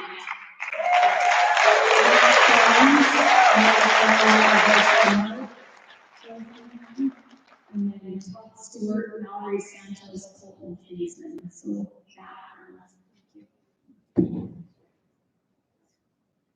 Just want to say, my name is Ernst. I grew up here in Tooele. I graduated from Tooele High School. I was one of the first classes to go to the new high school. When they built the new high school, it was one classroom bigger or smaller than the old high school. I just want to say, you think when they built this new high school over here, it would be bigger to accommodate the growing kids and population growing here in Tooele County. I just want to say, I was lucky enough to get a house in Tooele before I was priced out. And I would hope that my kids can grow up here as I did. But if you continue to raise taxes as everybody else, all the grocery stores, all the insurance companies, everywhere we look, money is being taken out of our pocket. How is my children supposed to grow up here in Tooele with the constant tax raises that are occurring? So, please, we all have families here. We all are trying to survive. We just want our children to grow up without being taxed relentlessly in a world that is constantly taxing us and taking our money. So I just want to thank you for your time. And now everybody here as well. Thank you.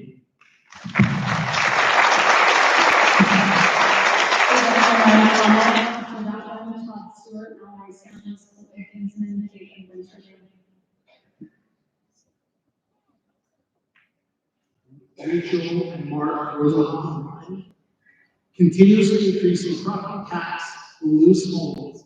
If more people lose homes, you won't have any money for the schools. How do you expect to pay more when they can hardly pay their mortgage or rent?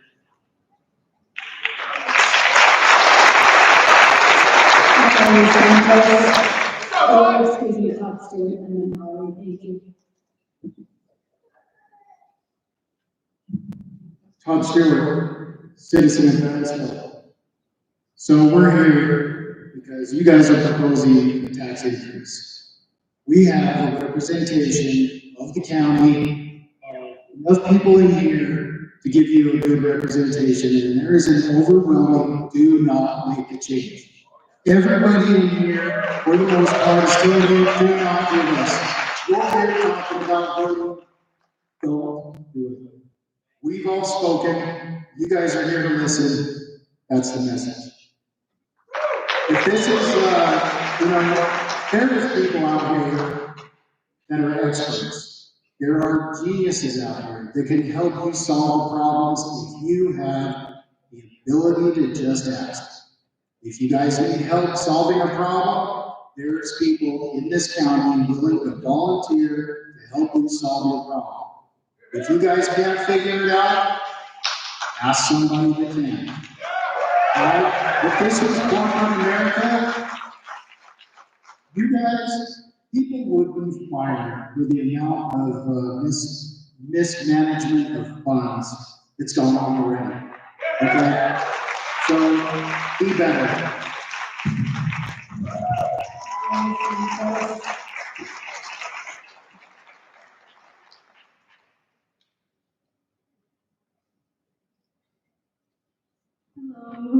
My name is ValaRee, and all of you should know my name because I've emailed you all individually multiple times. So if you don't mind, please look at me when I speak because I want you to remember my face.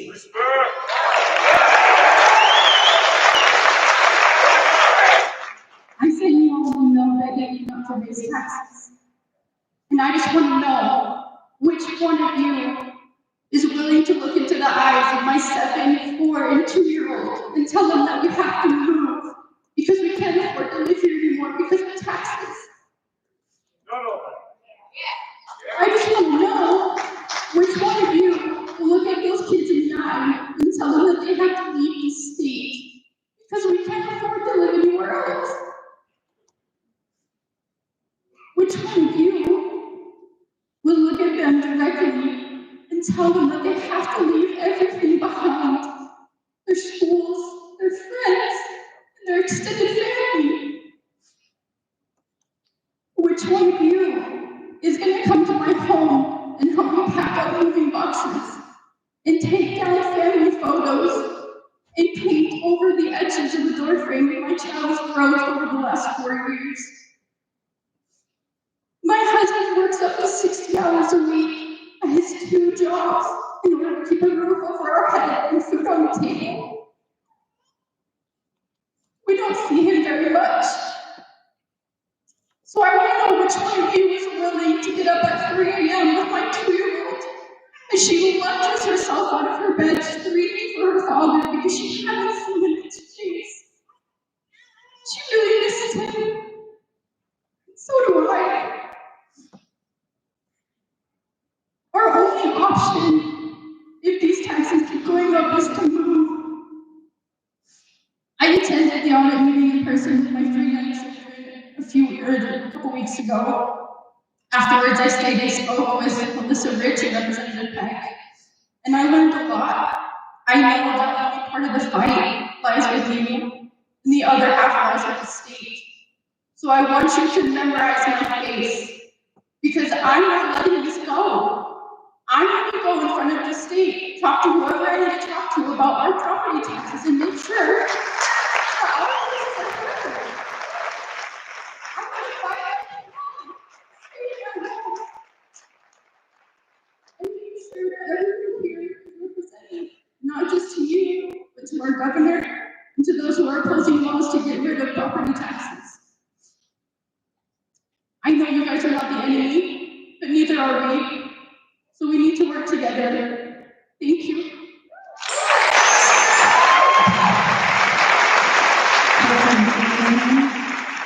And then we have 2 on the line, Thompson, and then Tracy Frederick, Ronald and Gerard, Gary Memo. Hi, my name is Todd. I agree with a lot of what's been said. Some people have some sympathy for you guys, and you know, we're all human. But one thing for sure, we did not make your bed. You guys made your bed. And I just want to speak, I'm speaking on construction. I work in construction. I work for a company that does excavation. A lot of people mentioned some good things about the outrageous school builds that happen here and around the state. It's not just Tooele, but there's a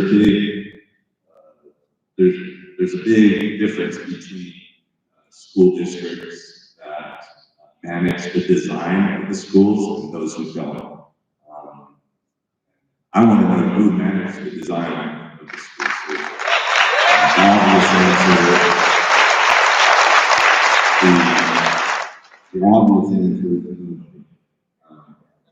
and I'm going to list off a few things just off the top of my head that I've thought about here. And this is around the state, and not necessarily in Tooele, but I'd be willing to bet property taxes that happens here too. There's things in construction that add value to the purpose of the building, and there's things that don't. One of those things, we went to look at an elementary school in Salt Lake that was being built. We took, just walked around. They were in the process of coloring the concrete sidewalks off. What value does that add to the education of students? And what color were they coloring the concrete? Darker gray. And then they go around and try to get money for books for the library. Anyway, flowable fill for concrete footings. For people who don't know, that is a specialized concrete that they use for backfills. It has no value. You just don't have to compact it. It's faster. That's it. It's like 10 times the cost. Structural fill for the football field. When obviously it's a football field, there's structures being put on. These add up to millions and millions and millions of dollars. The cost per square foot of these buildings is outrageous, more than many private businesses, spend to build their businesses. They turn a profit. And they're successful companies. It's very simple to hire a construction manager who can manage the design of the building. Thank you.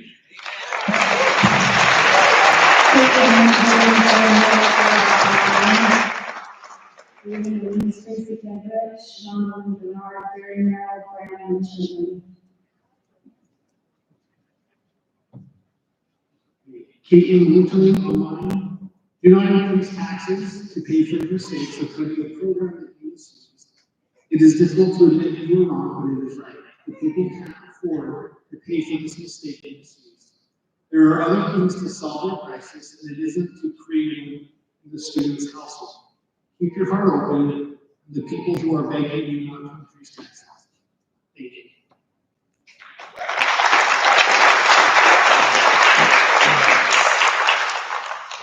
Darren Sharper. I'm appalled that the school board dares to suggest raising taxes after the results of the legislative audit. The audit shows the complete failure of the administration of CSD, including the superintendent of school board. Every one of you up there that has been up there prior to the last election should resign because you let it get this bad. You just want more money to fix your mistakes. Stop expecting taxpayers to bail you out for financial mistakes.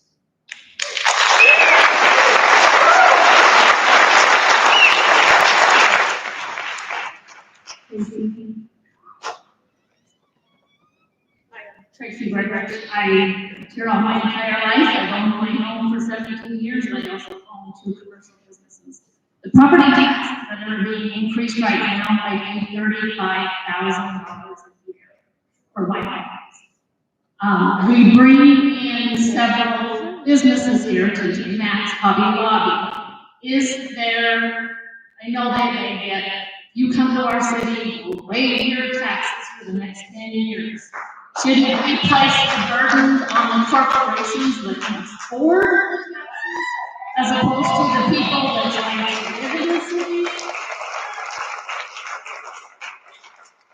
Secondly, sorry, I lost my train of thought. I'm a very good public speaker. My property tax has gone up 224% since I've had my house, but most of it's going to the schools.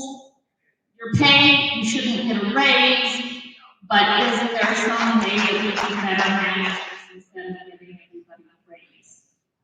My biggest concern is the corporations that are coming here, shouldn't they have to pay? Is there, it's not you, and I don't know if that's the city council or the state legislature that has to work with those cities to say, hey, yes, we can come here, but we need to have you guys pay a little bit more property taxes for, so the people don't have to pay that burden to bring them here. Because if people can't afford to purchase their goods to be here, then what's the point of them being?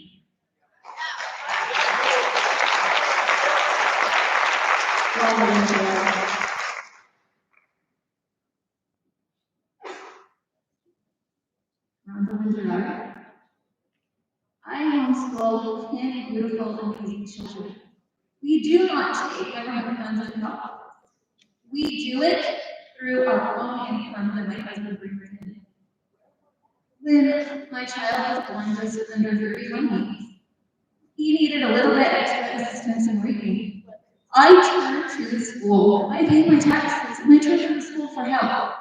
And the response I got back was actually horrible. They told me that they could not help him read unless I enrolled him full-time into the school system, which wasn't acceptable in my opinion.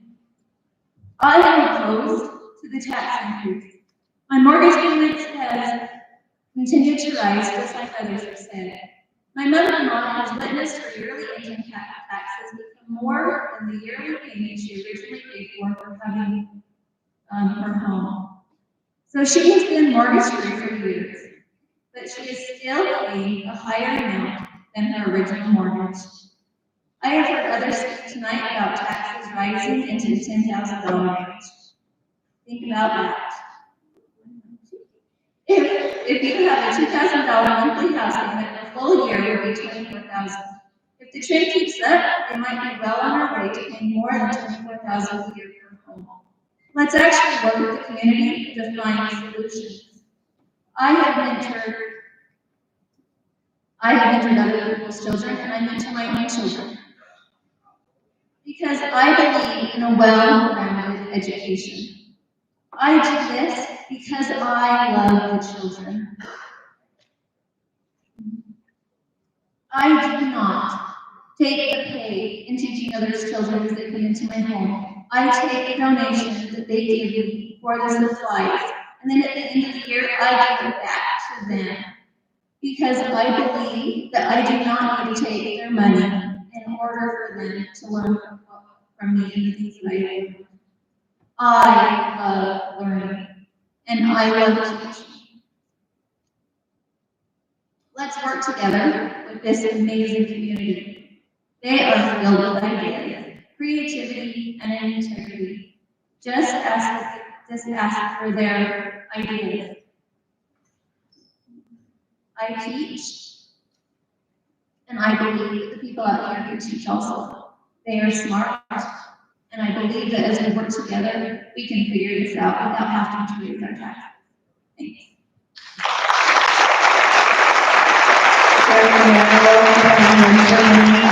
Jerry Watson,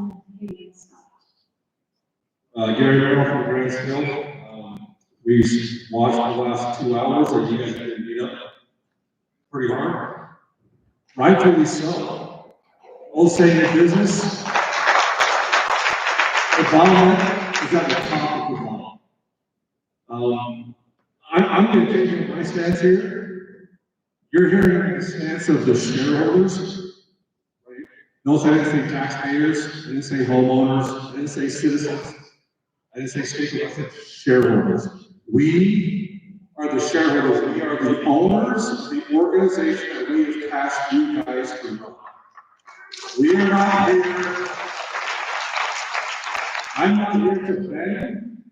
I'm not here to plead. I'm not here to grovel. I'm here to tell you, as the ownership group of your organization, you will not raise this tax. Not going to happen. You do not have our permission. The ownership has told you no. I might keep this short. I just have a simple question. Why raise your hand if you understand? Which one of you is going to take ownership of the situation that we're in now?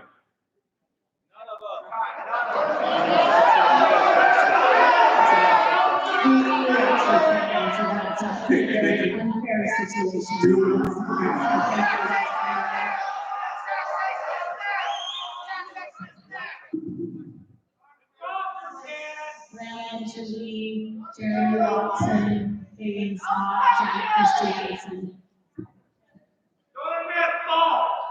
Taxation is next. Bryan, one for me. Don't increase taxes, you need to make an obligation to hold to citizen research. Jerry Watson.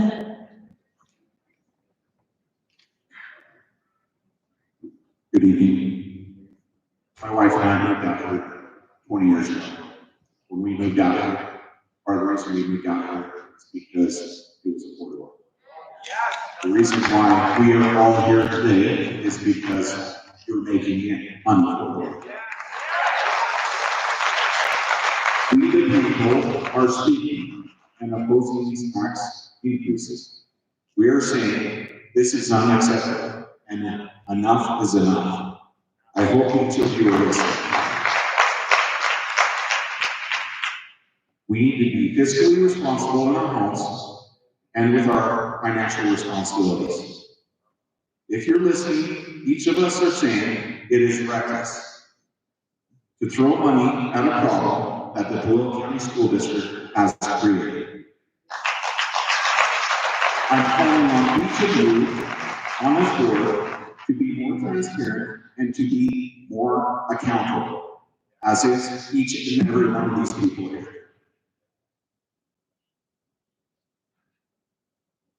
I hope that you are all listening to this community here tonight. There have been so many great comments. It's time to tighten our belts and work together with this community and businesses to find a solution, not to raise our taxes, just as Aaron Peterson stated earlier. I know you won't respond this evening to questions before making a vote. However, right now, I'm going to ask each person in this audience an opportunity to oppose these tax increases to stand so that you can see who we the people are. That's an overwhelming majority of them. Okay? I hope that you're listening, and I hope that tonight that you make the right decision. Okay? There are many other people that are listening on YouTube or whatever broadcast there's taking place, okay, that are also opposing these increases. It's time to listen. Listen, okay? Let's work together and let's do what's right without raising taxes. Thank you.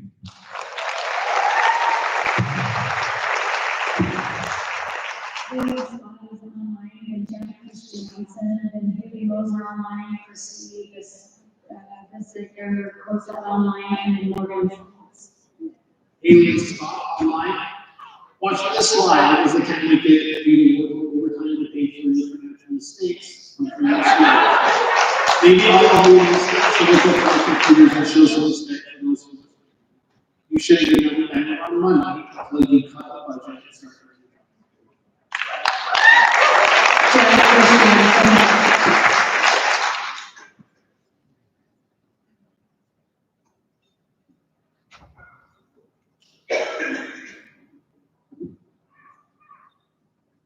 I strongly oppose the tax increase. If you can read this, thank you, teacher. Let's talk about this. If anyone in this audience fails their work performance, they lose their job.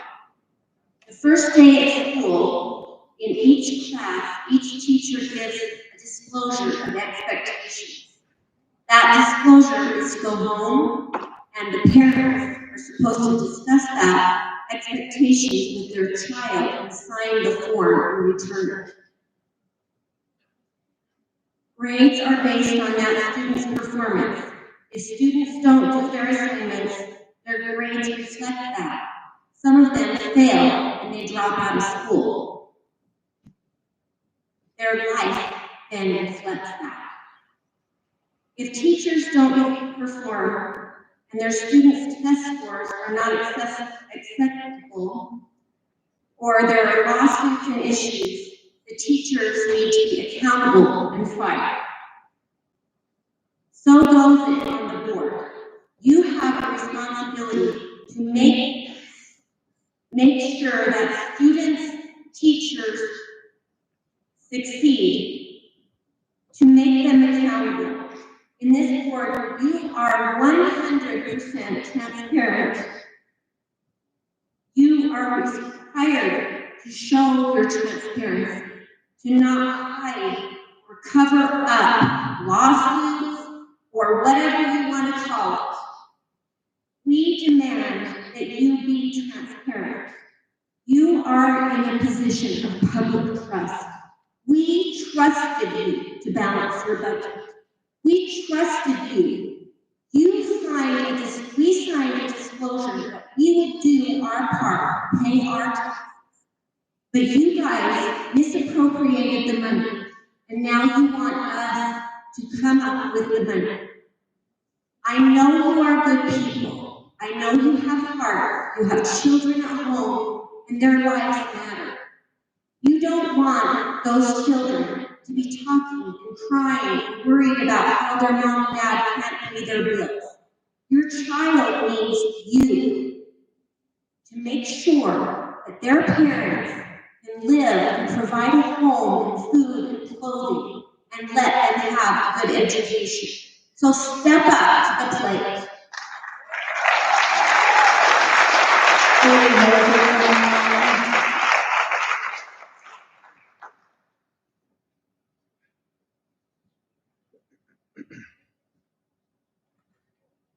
Haley Moser online. As a graduate of the school district school in the last decade, and now as a parent of a school-age child, it should say a lot when I'm homeschooling my child while working a full-time job as opposed to sending my child to a school in this county. You should look at the percentage of people pulling their children from the school district who are in charge. The state audit was done, more than proves those choosing to not send their children to a school and doing what's in the best interest of the children of this county.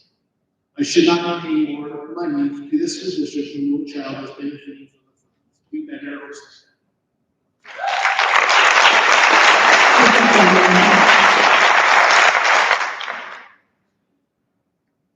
sorry if I butchered this one. Christy, this year goes on.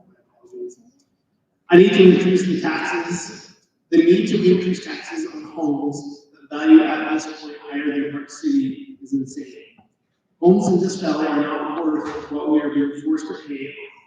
Individuals will be priced out of their homes, primarily elderly who are already struggling to live at this point. I turned down the increase in public taxes due to the ridiculous increase being proposed.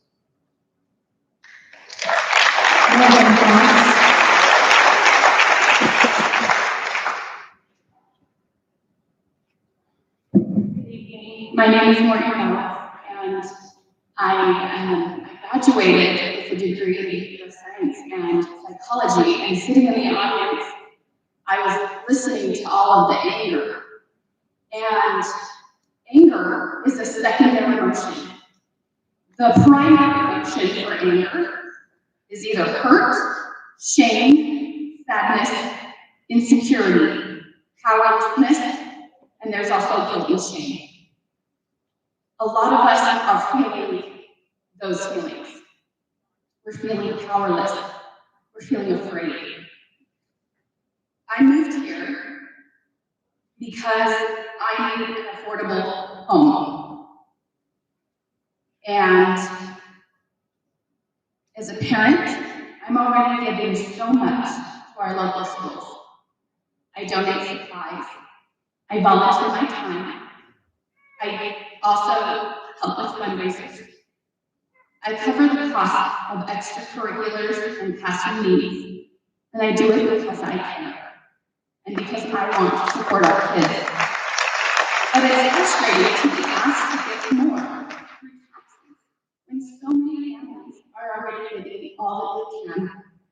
I understand that building a new school was necessary, and we are planning wisely for growth. Or are we simply going to continue to raise taxes every time the population increases? Tuwilla's growth should bring in new revenue and not become the reason everyday families are asked to give more. If we keep going down this road, Tuwilla won't stay affordable for long, and that worries me. And when I look at the recent audits of the school district, I have concerns. Student achievement is low. Staff morale is low. And more than 70% of recent hires had incomplete paperwork or missing documentation. That is not a funding problem, that is a leadership and accountability problem. Raising taxes before the issues are addressed is hopeless. I'm asking you to please, respectfully, and sincerely, to vote no to this tax increase. Families are already stretched thin, and we need leadership that values smart planning, not just bigger budgets. Please don't ask for more of what your people are already giving. Thank you so much.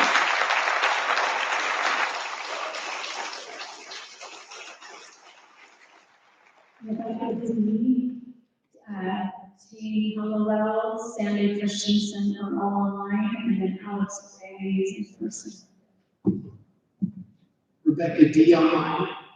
You are making decisions for constituents we clearly do not respect. Families are choosing between purchasing school supplies and feeding their family. How does this increase benefit them? Is Toole County planning to ensure the school lunch debt is no longer a phrase our students and parents need to be worried about? Why, if the superintendent is clearly failing so obviously, is he getting a wage increase and not termination notice? The residents, the people you are asking to pay more have been called have called for partners termination or resignation. Why hasn't the board taken action? Why do you feel that any of you deserve your seat on the board when you have only managed to misuse funds and ignore the people who voted you into those seats? The community deserves better than you all have offered us. This is a failure, and we deserve the decency and accountability from all of you. More money will not fix the issue. It's simply a mandate to cover the poor performance.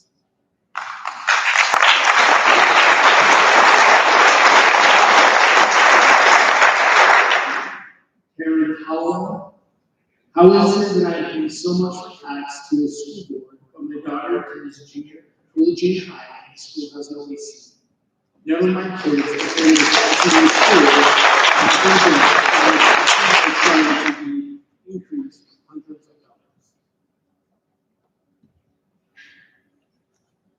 Sandy Christensen, with raising school taxes to the point of homeowners choosing to sell their homes instead of paying their taxes, you have made it impossible for the next generation to afford a home. You have multiple generations now living in one home because of affordability to move out and start a life of their own, to be responsible members of the community. With your school taxes, you have now made it to the point that the older generation, everyone over 70, can have to choose between medications, food, or pay your taxes and have a roof over their head. With your school taxes, where is your accountability? Our children, grandchildren, and even great-grandchildren live and support this community. You expect us to pay more taxes, give money to the children of our community for sports, activities, and other school functions.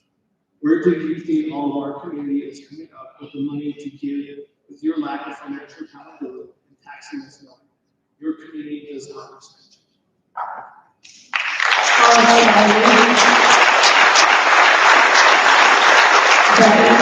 Say that there's 5 more. Thanks, Alex.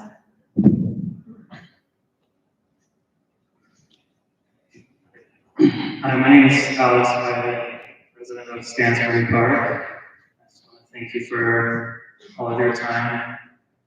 I know this isn't the most fun time spent on a Tuesday night, but hopefully we can make the best of it.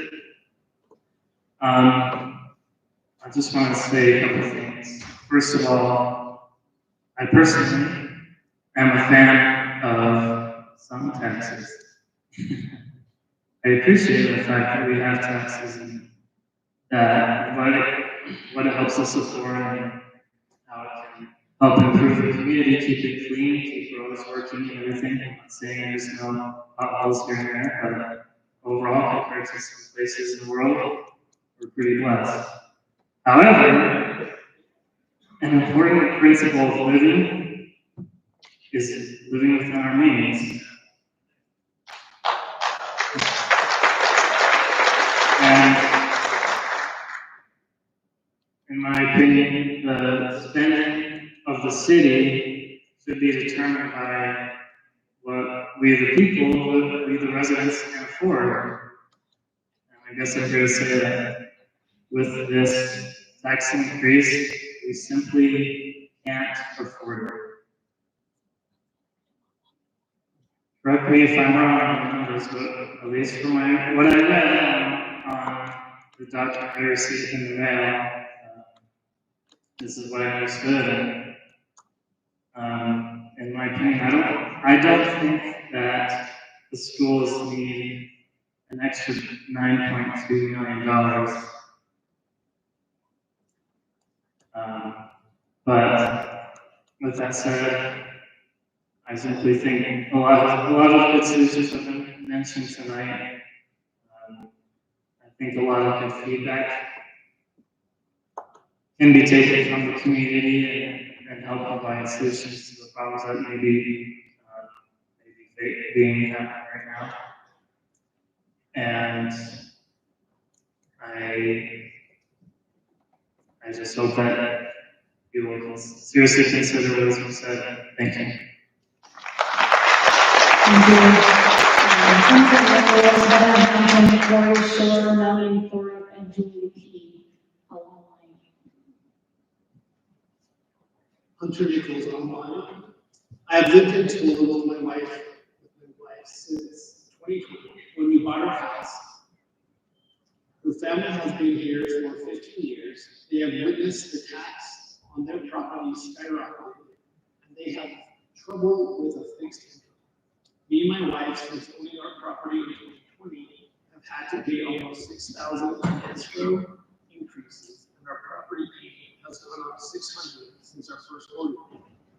We have witnessed multiple families priced out of Toledo County due to the rise in cost of living and then the school tax increase. And when we get to the teachers you hire, they have multiple grievances and some have sexual assault charges against them that you continue to let teach our children. Where is your concern and screaming, yet you still come to us to ask for more money out of our taxes when we can't even solve your problems in your school system? The Toledo school system is so flawed.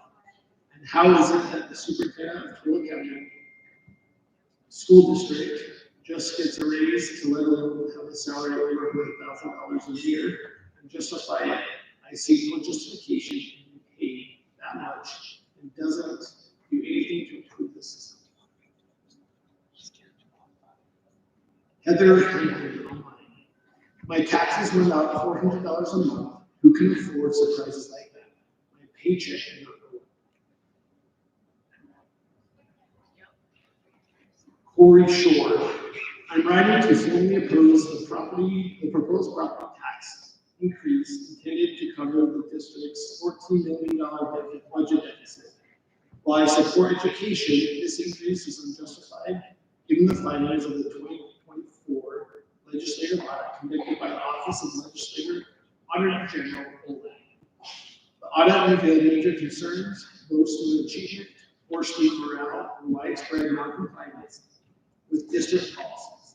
Only 25% of review percentiles met standards. The board has also failed to implement meaningful oversight tied to the student outcomes. Before asking taxpayers to contribute more, the district must fully implement the 17 OLAG recommendations, including strengthening HR compliance, creating an assistant superintendent for academics, and holding leadership accountable for academic results. Raising taxes without clear improvements in performance and transparency is irresponsible. The proposed tax hike would add $284 annually for a $475,000 home and $517 for senior value businesses. This is a significant burden on the residents already facing rising living costs. At the July 29th session, OLAG presented data showing Toledo's administrative spending per student is equal to or greater than Salt Lake, Ogden, and Provo. Districts with far higher overall funding, yet Toledo's academic performance remains dismal. Clearly, funding is not the issue. Spending and inefficiency is. Some of the deficits stems from prior mismanagement, such as overestimated revenues from the discontinued Toledo online program. Taxpayers should not be expected to bail out failed district initiatives. I respectfully urge the board to postpone the tax increase, prioritize implementing the audit reforms, and improve internal spending before asking the public for more.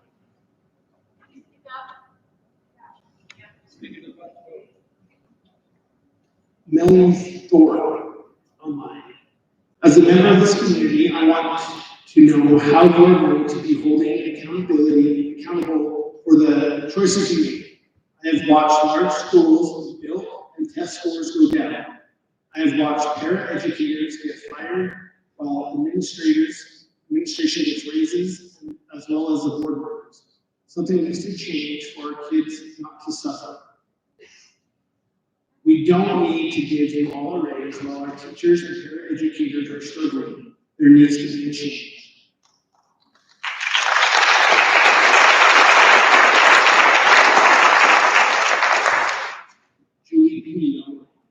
Accountability has been asked for today. I like to talk specifics. I took a picture of, in 2023, of over 35 brand new vehicles in the CSD parking lot. They all have purchase stickers on them. Please address why the district needs that many. Higher usage as tracked. How has usage is tracked, and where the line item for vehicle purchases is listed in the budget. Next issue, can you please provide after the moo that what budget savings measures and cut the board has proposed and voted to accept? Third, will you provide the last time you sent a full day at one of the fullest district schools at each one? I hope that every board member can show that they have been in every school. And lastly, are you being paid to be at this meeting tonight? We're volunteering our time.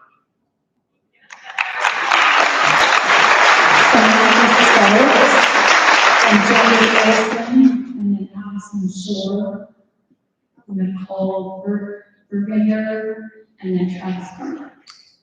So Samantha Stokes.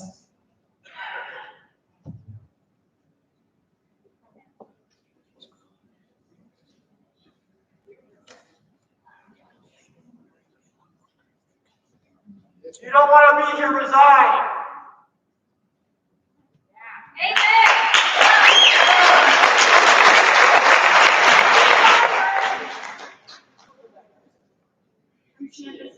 I'd just like to echo a lot of the things that we said here tonight.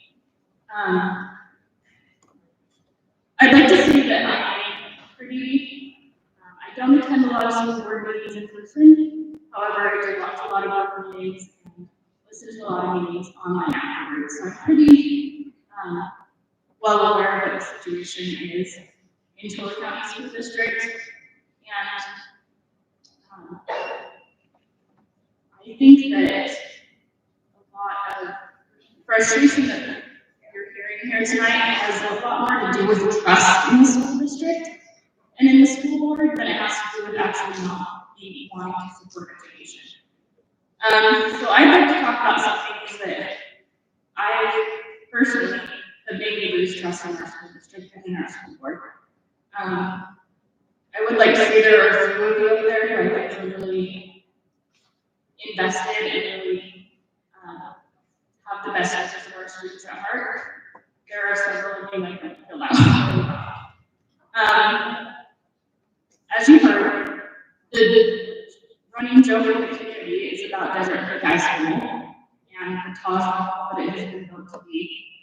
I think there's not a lot of people who would argue that ValaRee School District creating another high school. However, the extent and level to which that was built is frankly ridiculous.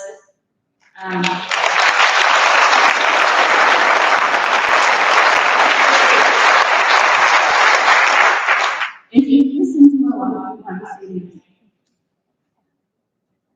the community is generally supportive of most of our teachers, our aides, our parent educators, and the support staff in the district. A lot of the frustration is coming from the administrative level and from the board.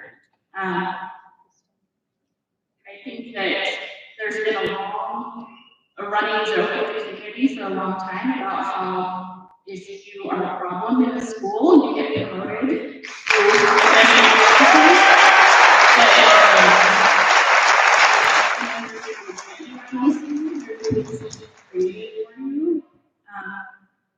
and I think that that's a lot of our trust issues for me, as well as the things that have already been addressed, like the my issue, things like hiring Superintendent Rogers, who had an fake online degree that was from the university, requesting lots and lots of money from record requests, and people would get frustrated with things that they're not getting, information that they're not getting from the district or from staff, and then they've gone to the media, and Toledo County School District has requested horrific amounts of money in order to access those records. You have a serious lack of trust in the community.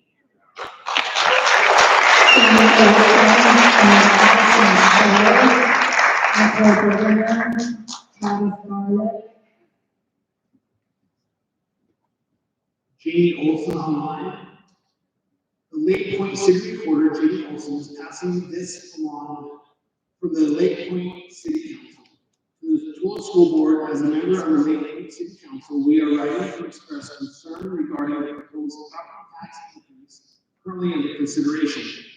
As a newly incorporated city, we understand the responsibility that comes from managing public funds.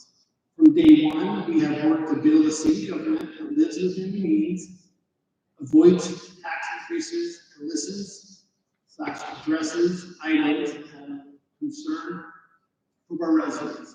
At many of our city meetings where the public attend, in a friendly conversational one-on-one with council members and the residents, we hear public comment from those residents who feel overwhelmed by the rising cost of property taxes. Many are on fixed incomes or are young families trying to build a future in the same community where they were raised. These increases are pricing people out of their homes, not gradually, but permanently. We recognize the importance of education and the need for maintenance and improvements within the school system. We urge the board to carefully weigh the long-term impact of these rising taxes on our shared constituents. It is not simply a question of what the system needs, but also of what the people can bear. Transparency, restraint, innovation, and budgeting are vital and important to maintain public trust, especially when faith in large administrative systems is already strengthened. As a city, we have demonstrated that it is possible to operate with fiscal discipline without burdening taxpayers further. We respectfully ask the board to consider a more measured and creative approach to meet financial needs, one that does not result in greater financial strain on very families the education system exists to serve. We appreciate your service and hope this letter will be entered into public record as part of the board's deliberations.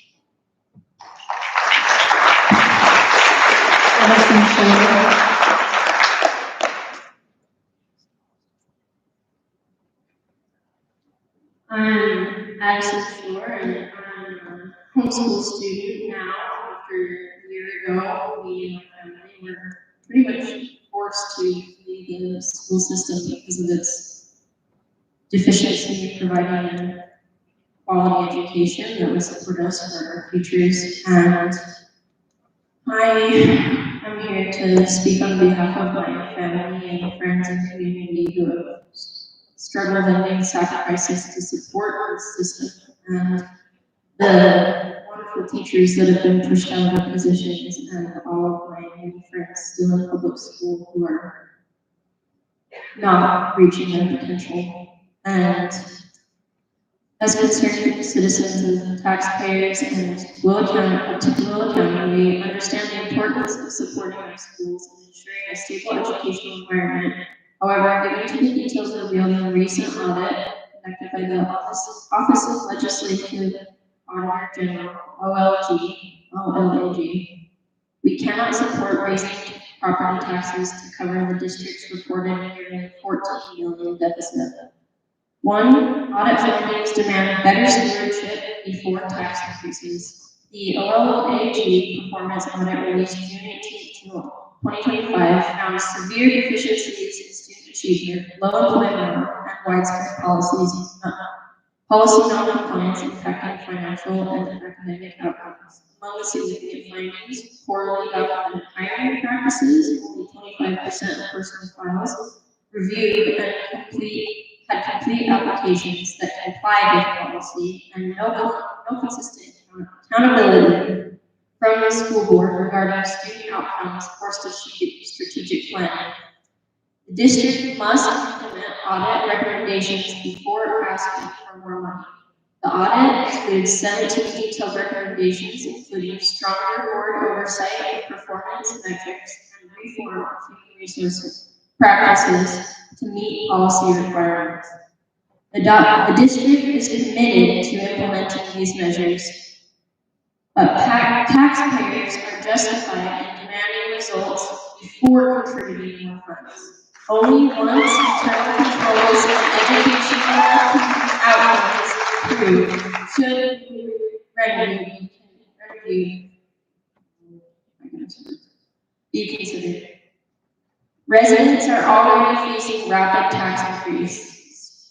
As the 2025 Truth in Taxation Notice, as of the 2025 Truth in Taxation Notice, the district proposes raising $9.25 million over existing revenue, enough to add approximately 284 per year on a 445,000 home and 517 per year for business of equal address value. This comes to the top of earlier tax hikes. Residents were hitting with a 40% property tax increase and home values dropped nearly 5%, which together increased property tax burdens by tens of percentage points in just 2 years. Thank you very much, Allison. I appreciate you speaking. Until the district successfully implements the OLAG audit's recommendations, demonstrating governance, compliance, and measurable outcomes. It is premature to adjust to taxpayers to absorb a substantial new tax burden. We respectfully request that the board postpones any decision to raise property tax. Official controls and district leadership capacity be strengthened. The district presents and implements a verified operational improvement plan before further funding is considered. Transparent accountability, not additional tax burden, should be the community's path to a resilient and effective school system. Good job.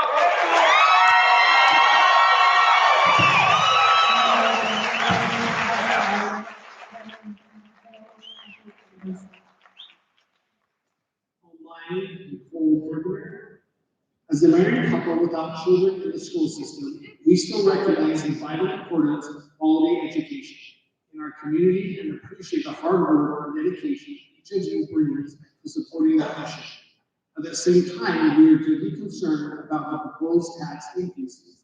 While we support strong schools, we also believe that fiscal responsibility and thoughtful budgeting must guide any decision that impact taxpayers. With the rising cost of housing, food, and basic necessities, many families, ours included, are already feeling financial pressure. We urge you to consider more balanced solutions that protect educational priorities without placing an unfair burden on residents. Investments in education must be matched with accountability and efficient use of existing funds. Thank you again for your service and for listening to the voices of your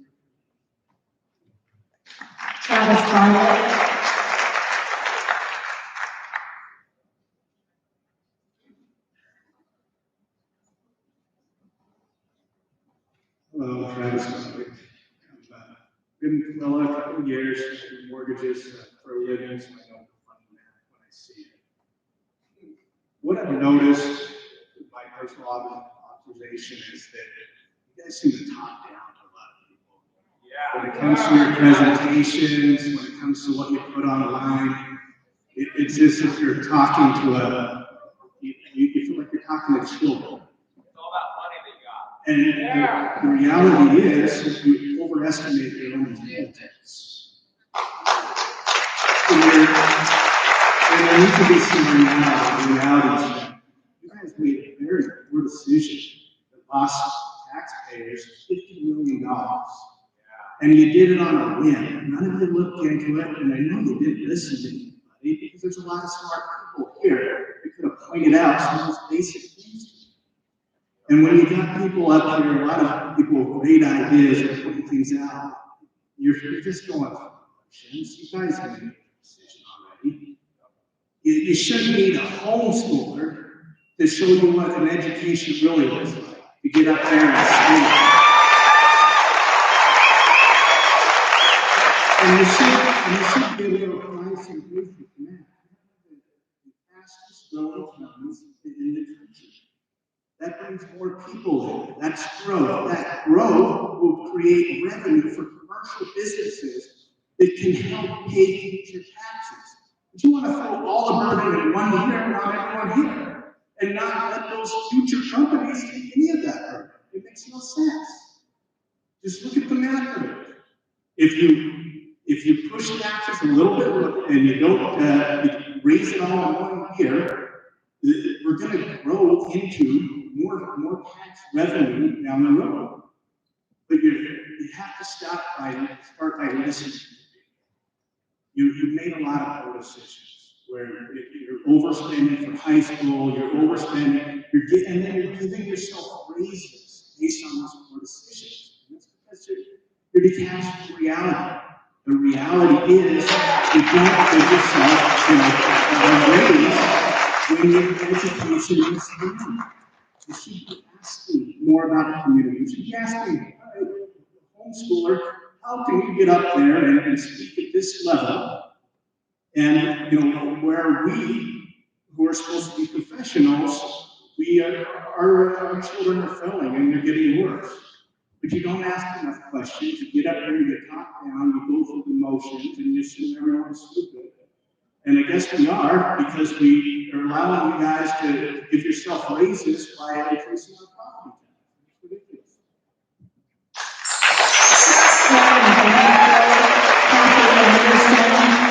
Thomas Pitcher, Jimmy Vasquez, and Matthew Benson.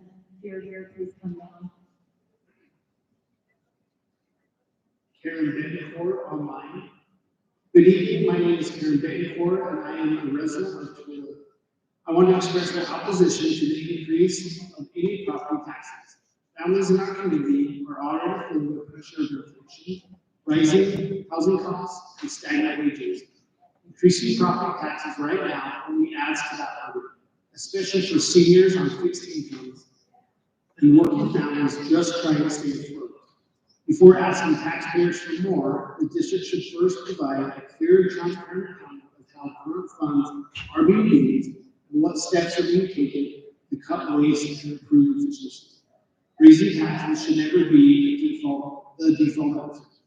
As elected into the position before members hold, I ask that you listen to our citizens and community desires and not raise taxes. We need smarter budgeting, not heavier burdens.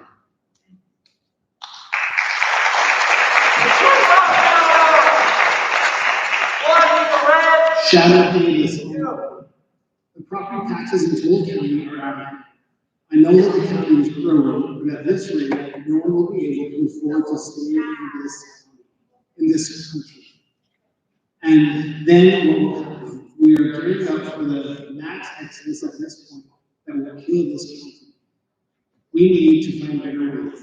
You are teaching people out of their homes and lives. The school district is spending more money, and bigger districts are not being fiscally responsible.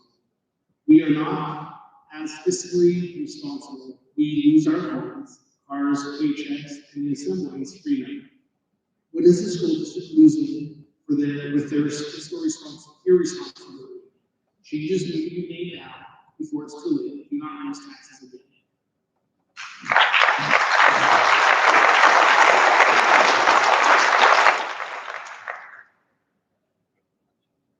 Did you leave Kathy Anderson?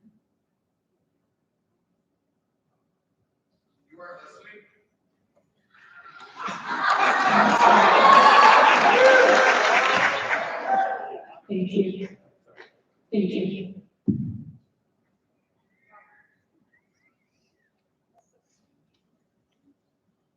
Kathy Anderson, online. Do the right thing, reevaluate, re-audit with a third-party independent auditor. It's sad the kids would rather be homeschooled than go to school.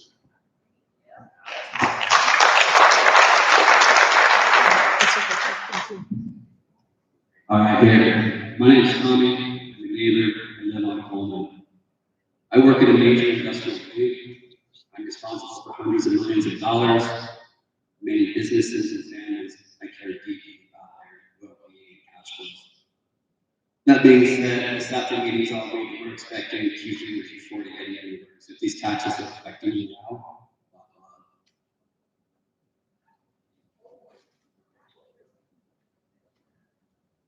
it's a heavy burden.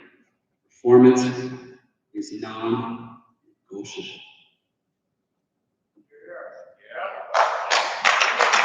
My brother is an administrator at a Utah school with a PhD specializing in the experiences of the underprivileged. He cares deeply, and he deserves to get paid, and he works hard. I'm okay with you guys making market rates. This is where I have a problem. I am happy to pay how to ask for taxes. I'm happy to pay a very high tax rate. What I'm not happy with is the risk protection, allocation, transparency, and long-term outlooks. I think we can do better. I'm going to challenge you to do better. These people deserve it.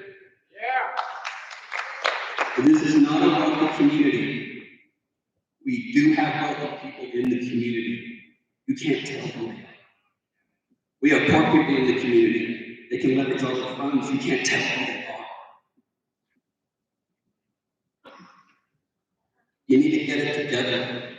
These people matter. They matter a lot. I love my neighbors.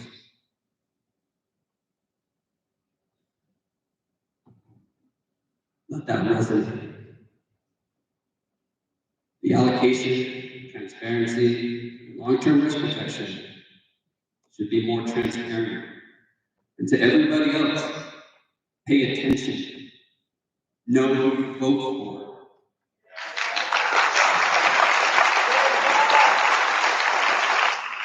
You have to get involved at the state level, the city level, the county level, the national level. You can't just sit aside and when the shit goes up, you get to cry. I have empathy. I know what it's like to struggle. I know what it's like to barely make it. We have to come together as a community, and we need you to perform.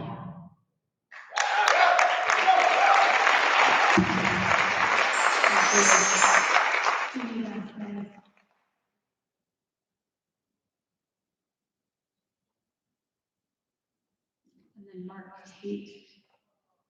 Hi, my name is Jean Vasquez. I've been a resident here in Twilla County for the past 4.5 years. I do not have children attending schools here. However, I'm very, very concerned with the property tax increase. I addressed you guys today, the Twilla County Board, School District Board. I stand before you as a concerned community member, deeply invested in the future of our children and the health of our local education system. Today, I want to talk about the proposed increase in property taxes and why we must reconsider this decision. I recognize our teachers work tirelessly to ensure the best education possible. However, I implore you to consider the financial burden that property tax increase would place on the families in our community. Many residents in Twilla County are already grappling with rising costs of living, stagnant wages, and other financial pressures. An increased property taxes would exacerbate these challenges, forcing families to make difficult choices between essential needs and educational support for their children. We must ask ourselves, can we justify placing these additional financial strains on our community?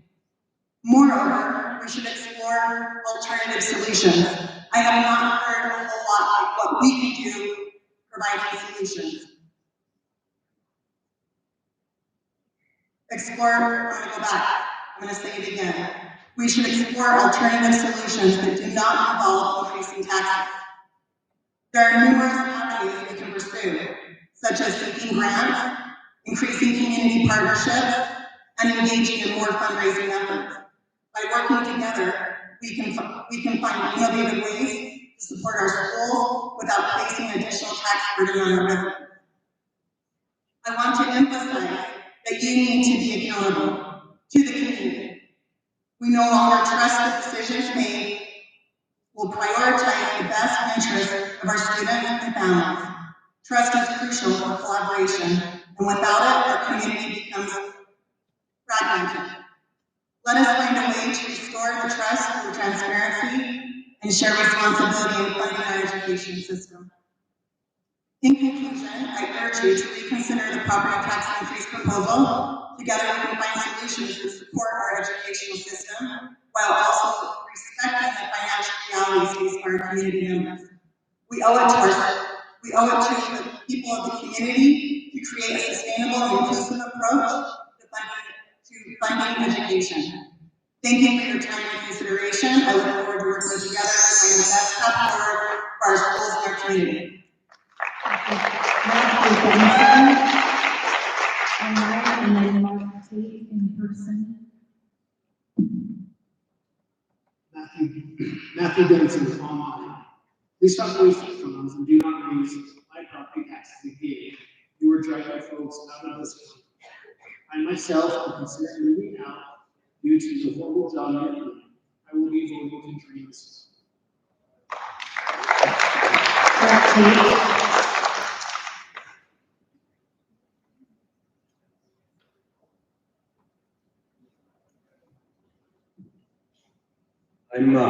I'm a simple guy.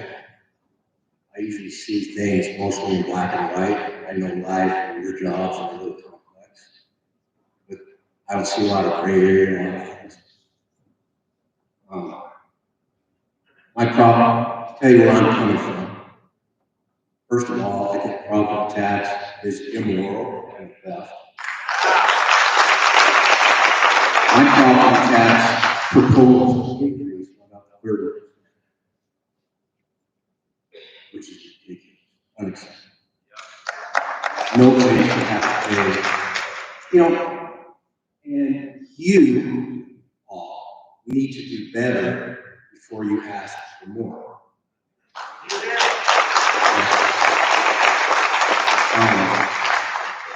You kind of live in a bubble like that.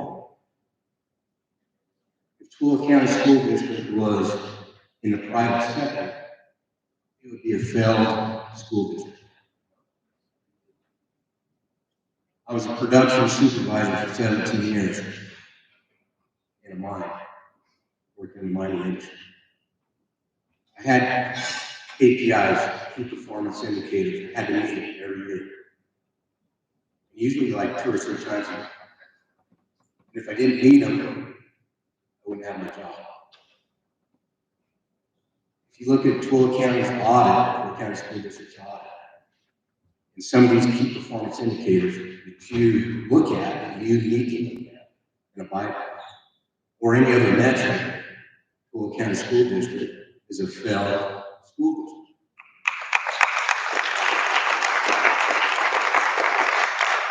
I know things are tough, decisions are hard, but there's always a solution for difficult issues. It's pretty simple. There's always a solution. But 30% increase isn't a good solution. And most of the people have seen different. The deal we got in the beginning, our education on the tax bill, was propaganda. Okay. Absolute propaganda. It was cherry picked because that looked nothing like property tax. And it was propaganda. And that's what irritates and ticks people off when you people allow stuff like that and you put that in front of us. We're already coming here with an issue that affects a lot of people. And then we get hit with that right up front.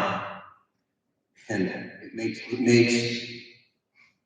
drives the wedge to say that. But you need to think about what you're doing and do better, please, before you ask for more from us.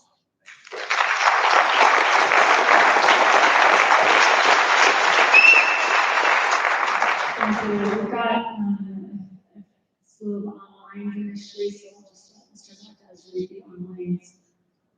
The next one for in-person is Austin Blackwell.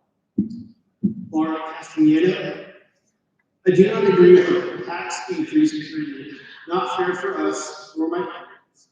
They will never be able to afford or continue with the American dream. With the increase of medical care costs, food, bills, taxes, how do you expect someone to live off of $978 in Social Security and a pension of $202 a month and pay higher tax rate on a home that's already paid off? For goodness sakes, I can't even afford a dog as a country. Please reconsider. Teachers are having to use money out of their pocket to cover expenses that the local district is not reimbursing for. How is it possible when a higher percentage a year is supposed to go to teachers' wages and supplies? Citizens of the United States having to visit 2 or 3 food pantries a week in order to survive and pay a high insurance cost on a vehicle they barely drive because of the increase. Family members at 55 or 65 years of age having to sell their homes and live in someone else's basement room. How is that possible? They shouldn't have to pay any taxes at all. Look at the numbers, add them up, and it will make sense. You like us, are heading that way, and your kids will as well. And there is no way you can live in America like this. Thinking about vacation is no longer in America's plans. And for us, we try to manage all of our expenses and do everything we can to put our kids through college. It is nearly impossible to help our parents. Please reconsider, please reconsider, please reconsider.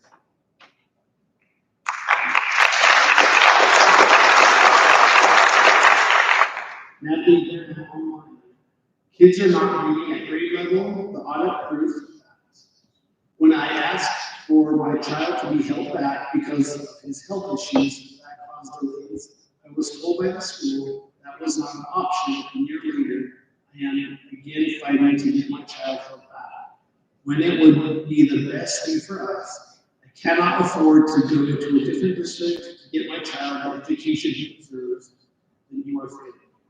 Raising taxes will take me away from my child. Raising taxes will cause us to get second jobs. All while we fail our children, you should be ashamed. Do not raise taxes this much.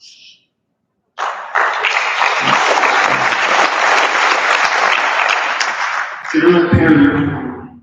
The school is failing our kids. My daughter became a freshman last year after taking Excelsior for K through 8, and despite being in many honor classes, she was accused of cheating because the classes were still too easy for her. That, along with the audit, is further proof that the school district is failing, and the leadership, including the superintendent and board members, must be held accountable, either resign or fired. The superintendent is not worth the wage, and there is no reason to have him receive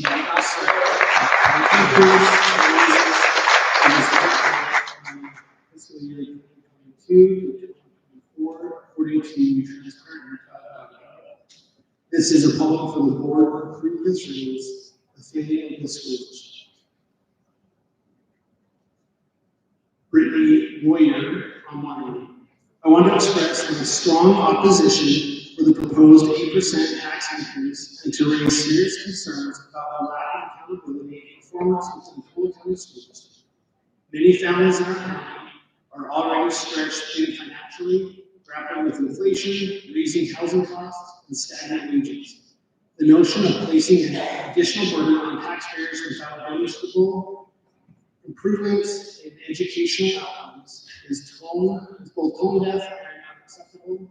Before asking the public for more money, the district must answer a basic question. What measurable progress justifies this increase? Toll County's academic performance remains deeply troubling. Statewide data shows the district lags significantly in proficiency rates, graduation outcomes, and student preparedness. Despite repeated increases in funding, there is little evidence of educational progress. It is deeply frustrating to watch a governing body propose increased taxation while failing to demonstrate fiscal discipline. transparency, or agreement. Have you considered how this decision impacts seniors and fixed incomes, single parents, or families already living below the poverty line? These are not numbers on a spreadsheet. These are your constituents, and they deserve better.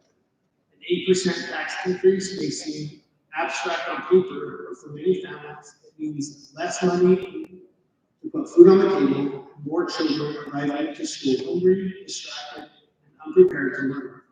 It is both ironic and tragic that the very policy intended to support education may directly undermine the well-being of students it means to serve. I urge the board to reject this increase and return to the table with a budget that reflects both community realities and responsible stewardship. We cannot continue to throw money at a broken system and call it progress.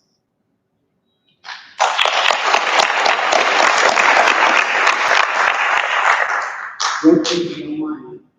Why are there so many different positions in the district office with quoted salaries? Why do multiple district employees both need a secretary and an administrative assistant? Why not cut the board?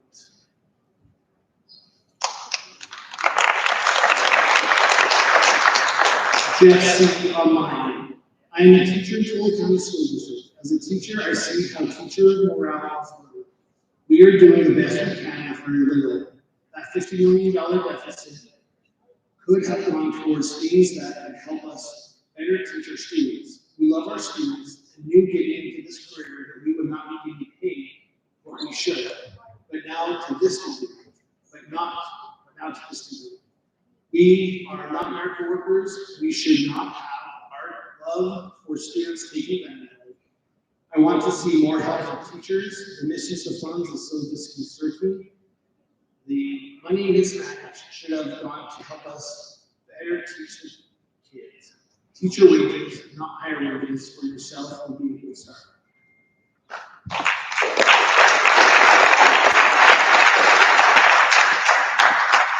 This is the last one online from Amber Conder.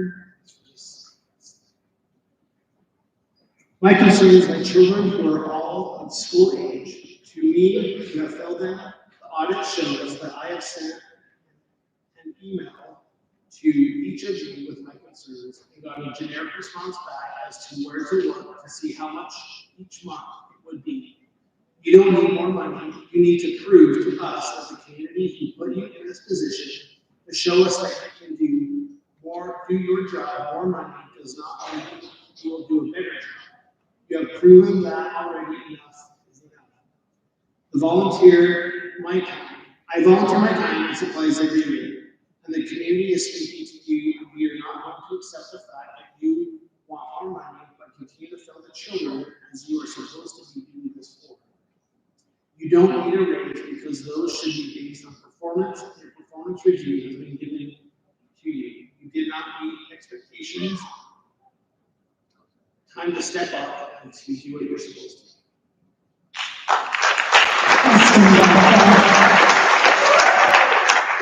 Also, I upstairs very part. I just want to first off thank all the community members that are out here. When I initially was thinking about coming here, I'm not going to lie, I did not want to come because I was tired and I didn't have faith that there was going to be people here. When I showed up and saw the amount of community members that were here, it inspired me. I also did not have the intention to say anything today, but after hearing the words that were spoken, I did was inspired. So I quickly wrote down some notes, talking points. I think the majority of things that have been said have already been said. But a quick, brief perspective from me, my experience. I came here to this community in 2017. I'm married and I have 4 kids. In 2020, I lost my youngest son, which led us to leave this community and this city. We then went to Washington. From there in Washington, let me backtrack a second. When we were here last time, because of where the school district was at, we did not have our kids in the public school. They were homeschooled. When we went to Washington, we continued to do homeschooling. But then we decided, based on the information that we had of that school district there, we decided to put them in public schooling. It was a good experience. From there, we went to Beaverton, Oregon. I served as a public servant, as a police officer there. Again, the Beaverton School District was a good place for my children. The quality was high. However, as this community, this county, because it offers us a lot. The thing that me and my wife were afraid to come back to was a school district that did not take the best care of their students. And then when we came back, we also found out about how funding was being misused. That is a great concern. So to continue on, now that you understand my background, we bought a house a couple of months ago. I knew run out on time here, we knew the risk of buying a home. It was a gamble. And now, sure enough, almost 3 months in, we're starting to see that this is becoming a thing. We're actually talking about raising our taxes. We don't want our taxes increased. We need to make cuts, and we need to get creative about what to do to make more money in other ways, not asking more out of us. Side note, I can't help but wonder, but instead of forcing people to pay more taxes, what it would be like if we didn't have property taxes, and instead ask the community members to donate. I wonder what that would look like. And on the last note, we expect to represent us properly. Please do so correctly or step aside.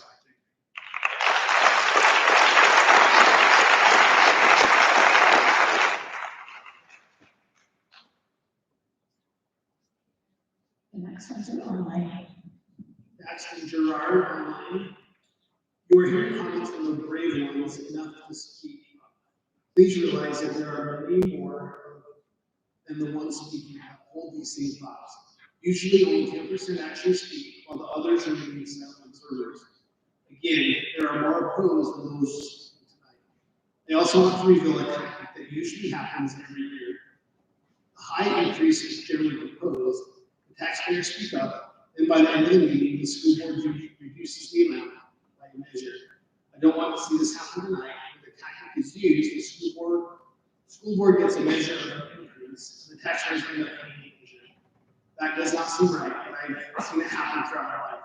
We really need an option to reduce taxes, so the choice would be reduce them, raise them, or keep them the same. In closing, I ask, what is the district doing to cut back?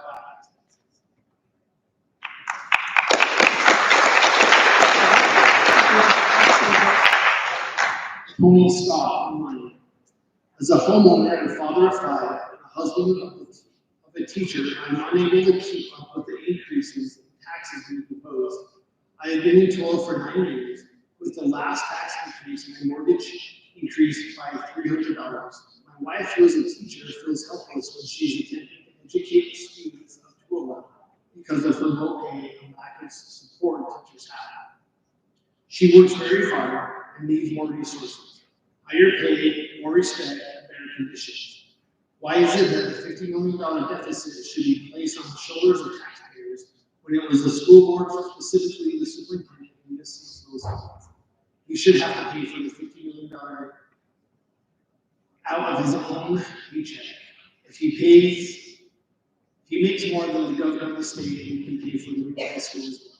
If this tax increase is approved, I'm worried I will no longer be able to afford my home and will have to leave to work. Amanda S. online.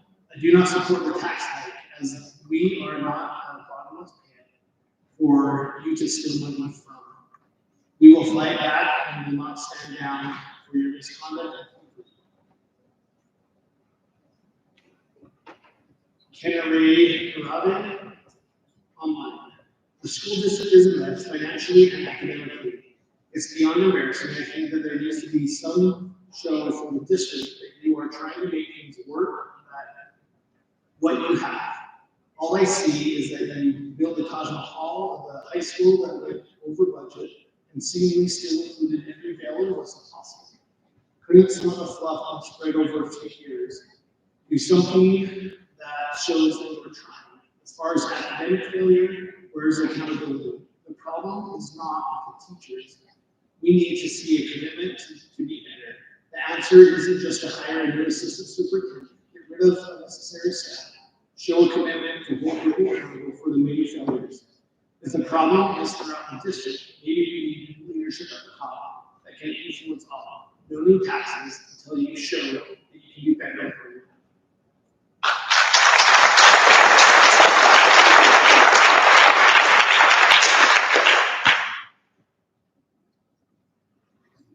Okay, that has ended our public comments. I am looking for a motion to close the public hearing.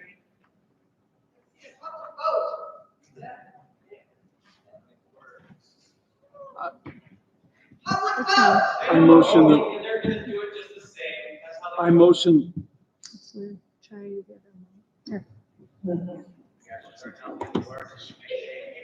I motion that we close our public hearing and return to regular session. Second. Moved by Scott, seconded by Bob to close the public hearing and return to regular session. All in favor? Aye. Any opposed? All right, we will move on to our action items. 3.1, resolution adopting final tax rates and budgets. Is there any discussion? Any questions? Okay, really quickly, since we don't have our microphones with lights on, I need board members to raise hands so I can see, and I'll be looking back and forth. So, and you may need to call my name if they don't see it. First of all, thanks for being here, and it really is refreshing to see you here. I love hearing the comments. I think we all do. We represent you. We are one of you, believe it or not. We've been elected by you, and I just want to say we take what we're doing very seriously. There have been some really important concerns brought up this evening, and I'm grateful, honestly, that we've been able to be here and listen to you without trying to interject our feelings and what's going on with everything. I wanted to address a couple of things and just bring this up with fellow board members. The point of accountability is a really important one. And if we are to ever regain even half of the trust that we've obviously lost with you, we've got to be accountable. And that accountability can take a lot of different forms, but one of them certainly is better communication with you so you know what we're doing, what's going on. We need to have good, strong key performance indicators. We need to show you where we are, and we need you to keep asking for that information. Not because we're ignoring you and not doing it, hopefully we don't do that, but we need to get it right for you. So I want to make sure that as a school board and as all of us taxpayers, that we understand the importance of accountability. And in every school board meeting, we need to have that. Number two, student achievement. Of course, we know that our scores are not where we want them to be. In fact, they're really awful in some areas, in many areas. We recognize that, we know that. I know there's a plan to improve student achievement. I don't think we've done a very good job of communicating that plan to you. And with this most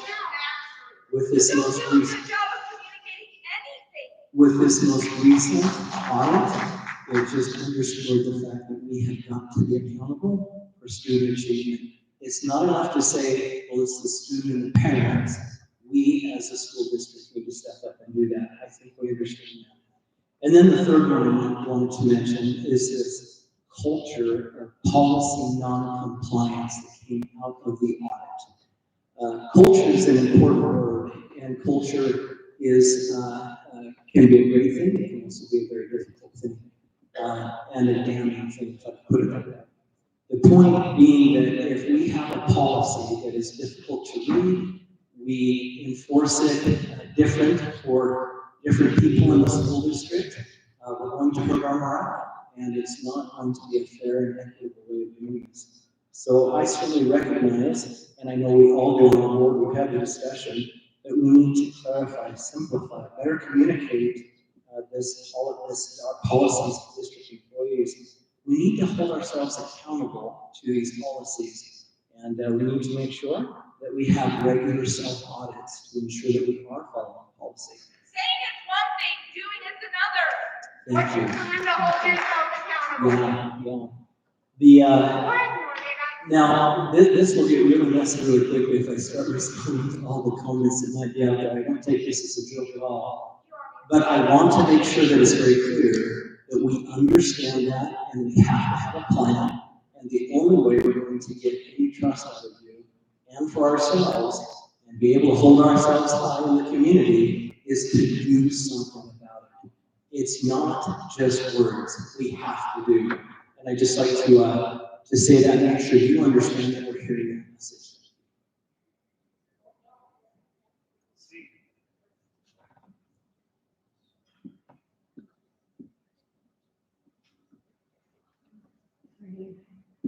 Any other comments, questions? Mr. Bryan? I'll share a couple of thoughts. There were, I lost track, hundreds of questions, right? And there's no way that we could address any of them satisfactorily in this second. The reality is, some of those questions are great questions that have taken hours and hours to understand. And I know that many of us have had hours and hours of conversations with constituents. And appreciate those that have reached out and engaged in appropriate dialogue. I think that that's making a difference. Yeah, it's unfortunate that we can't bounce through so many of these questions. As I sat here today, I thought about my time on the board. I've been on the school board for nearly a long time, and seeing things come and go, I could, with confidence, say that I guess this would be the 17th year that I've had responsibilities to vote for taxes. I would hope that we could be respectful in this conversation. I was going to say, this is a board meeting, and if a board member is trying to express their feelings, we cannot talk about it with from the audience. So please be respectful of the board meeting that's going on. Thank you. So, of the 17 times that we've had an opportunity to have to vote for taxes, not increasing, with confidence, I can say that the vast majority of those times, probably less than a handful of those 17 times, I have voted for tax increase. I have always voted for them. And those that have participated, whether virtually or in person, I probably have the reputation of being the tightwad on the board. I think that with confidence, people will call me that, and I wear that as a badge of honor, quite frankly. That being said, as I think about the situation we find ourselves in today, I hear a common theme that we're all guilty of that from time to time, that we have selective listening or selective reading. I hear a common theme that read the audit and do what the audit says. And then I think one of the big takeaways from the audit was we needed an assistant superintendent or teaching learner. And the reality is that costs more money. And so the reality. That came right from his mouth in the last meeting. It's not rocket science. Please. Please. Let's vote. Let's vote. You talked over everybody else.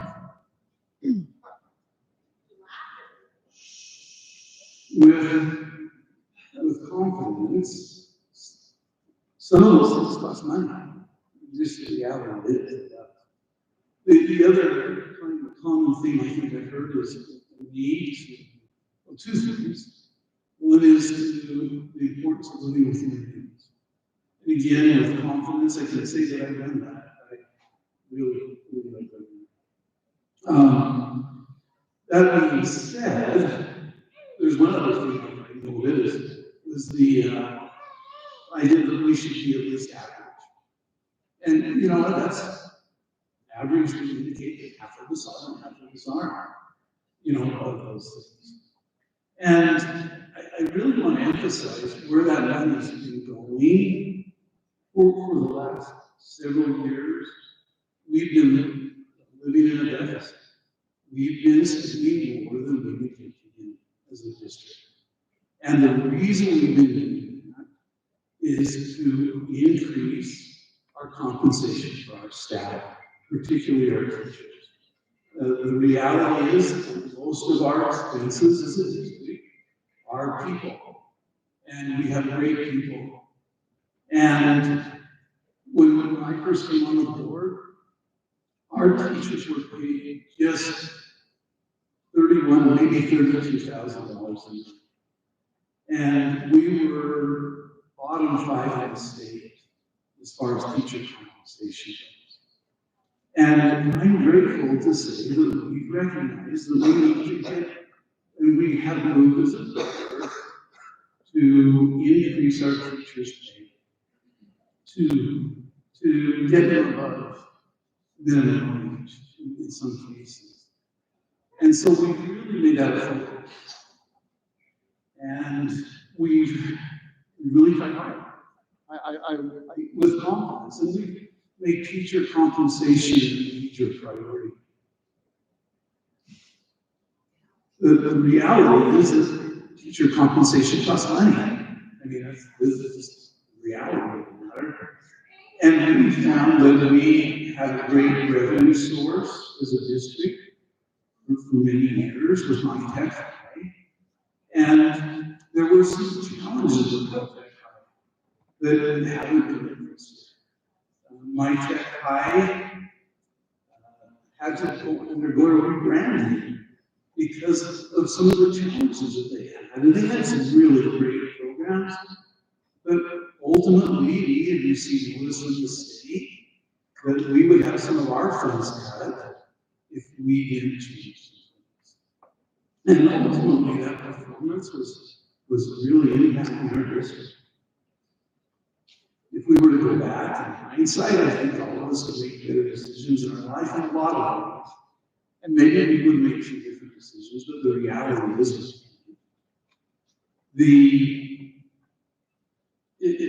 and I know people like to refer to 50 million, but the reality was we weren't making $50 million a year from my tech high. The district was probably making 20-ish. And I don't want to go exactly right, I don't want to quote it, but about $23-ish million. And it was a great thing financially for the district. It allowed us to get those teacher compensation up.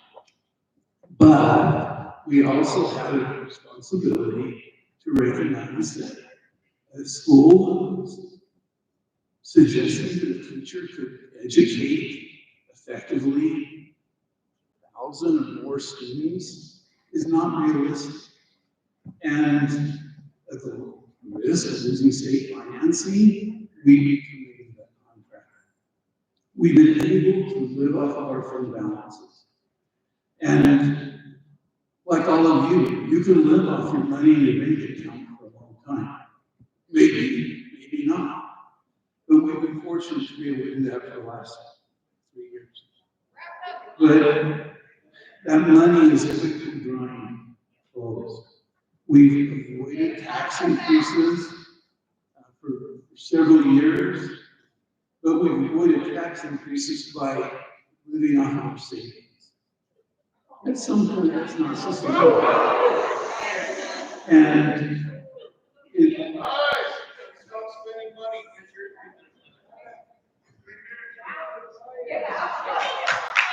we need to conduct the board meeting, please.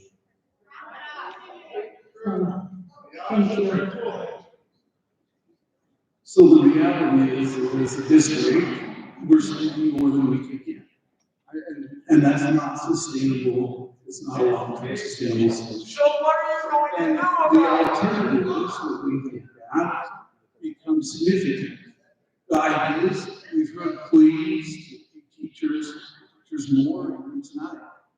But the reality comes down to, if we're going to keep our staff, it's going to have to come out of labor, or we have to increase taxes.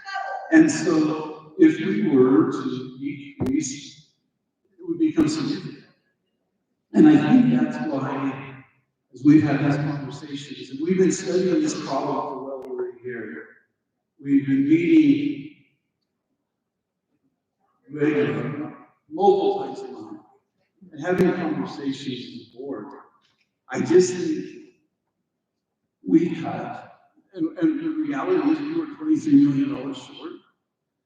We're down to about 14 million, 4 million of that we've earmarked for our reserves to pay for some MBA bonds. So it leaves us an operating deficit of about $9 million. And if we were to close that gap now, it would allow us to continue to pay our staff competitive wages, to continue to meet all those other goals. I don't know how we could be naive enough to think that we could cut our teacher pay by 10%, that we could eliminate the percent, that we could. You don't need $300,000. So the point being, if we were to cut those kind of salaries and pay those expectations from our staff, I don't know how we could possibly meet those audit expectations that we also didn't want to meet. And so, after really a lot of pondering, I really put a lot of effort into this, and I think it's one of those things that really feel confident that we need to make that tax increase. And that's kind of, I just want to show the reasons behind it. You didn't hear a word we said. As really a component and really against raising taxes. I really feel like I feel confidence in these strides. Step away. Are there any questions, comments, concerns? Oh my goodness. Cars, new cars. You just ignored everything we discussed. Everything. You ignored everything. You are obtuse. You are obtuse, my friend. Cut the administrative. Don't threaten the teachers. Threaten the teachers. No, you're wrong. You're wrong. You're wrong. Shame on you. Shame. We are having a board meeting right now, and not okay. Yeah, you'll kick me out. You'll leave him in his position. It's a joke. You're not hearing us. I'm sorry for being so obsessed, but you're not hearing us. You're obtuse. We get some help. We've got to do our meeting. I'll shut up. Okay, thank you. Thank you. If you just let us continue our meeting. Thank you.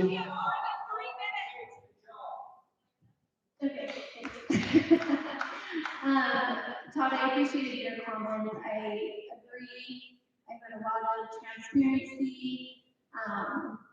And I feel like that is something as a district we really need to work on. We need to increase the transparency, I think, not only financially, but also in student achievement. And I think that's a gap that we really need to fill and continue looking forward as far as a long-term plan. And I appreciate the people who have come and have shown me the community pride that's here in Todd County, and I'm really grateful for that. And for the people who were respectful and did their best to put their point across. So thank you for that.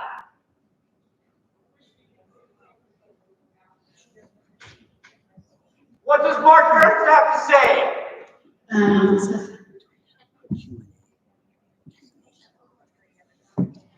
Districts all over the nation are experiencing million-dollar deficits. I understand the rationale of taking one big hit with the tax increase. As I have had face-to-face conversations with constituents who were brave enough to meet with me, I heard a mix of review. Many felt that the tax increase was too burdensome. Others understood the need for the tax increase. I do not believe.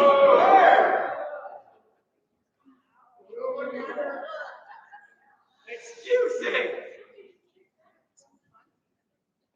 You know what? We are going to have to agree to disagree. Well, Board Member Smith is saying has been her experiences with constituents. And if you cannot let us conduct our board meeting, then we would ask you to please leave. We have a meeting to conduct. We are following the laws of an open board meeting, but it is not okay for the public to disrupt the board meeting either. So, no, this is a board meeting. We are holding by law. I would please ask that you are respectful and let our board continue to have this board meeting.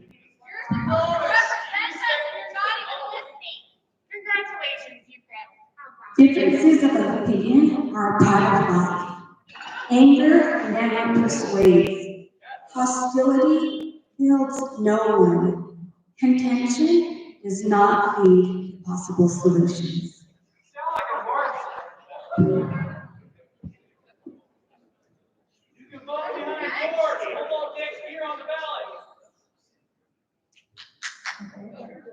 Any other questions, comments, concerns from board members?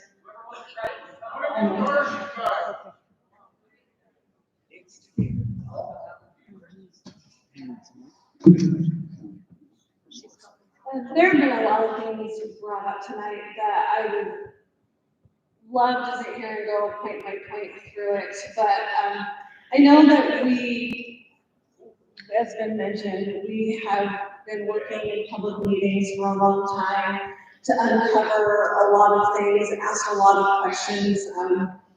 The meeting last week with the auditors I thought was very productive, and a lot of things that we've committed to do. With transparency, I would love to hear everyone's ideas of how they would like to know more about the things that we're doing. I've had hours and hours and hours of conversations with people trying to build an understanding. I'm not saying it's good enough. I'm saying I'd like to know what form you would like to know more. We have our meetings online. There is a summary email to everyone afterwards with all the things that we've discussed. We have a website that we put things on, and I know it's a lot of words and it can be complicated and hard to get to the bottom of, and I don't want that for anyone. I want it to be easy to understand. So I don't want to talk down to anyone, but I'm responding to something that someone said. Just honest. I want everyone to be able to come together as a community and say, this is how we need this information. Because apparently we're not doing a good job of getting it out there. So that would be in the future. I would love to hear more about that. There are certain things, for instance, it was mentioned a couple of times tonight, the leased cars for employees who drive to remote work sites. We actually had a whole work session on that where we talked about the cost efficiencies of doing it that way as opposed to other ways, and how we've saved so much money since that became the contract. And we asked questions, and it was a very long thing. I know that you've all taken time out of your schedule to come here tonight, and I know that's hard. Watching every board meeting, I know, is not something that people are able to do. So I just want to let you know that we have talked about so many of these things, and I want to know how you want to know those answers. For example, a lot of people talked about the new homes coming in and how that should help. The new homes actually make it harder. I've talked with people on the county council, and it makes it harder at every level of government with infrastructure, with new homes coming in, without business and industry, when it's upside down like we have. Like in our work session we had last week, we had former Senator Howard Stevenson come and talk about how that's a big problem to Will County.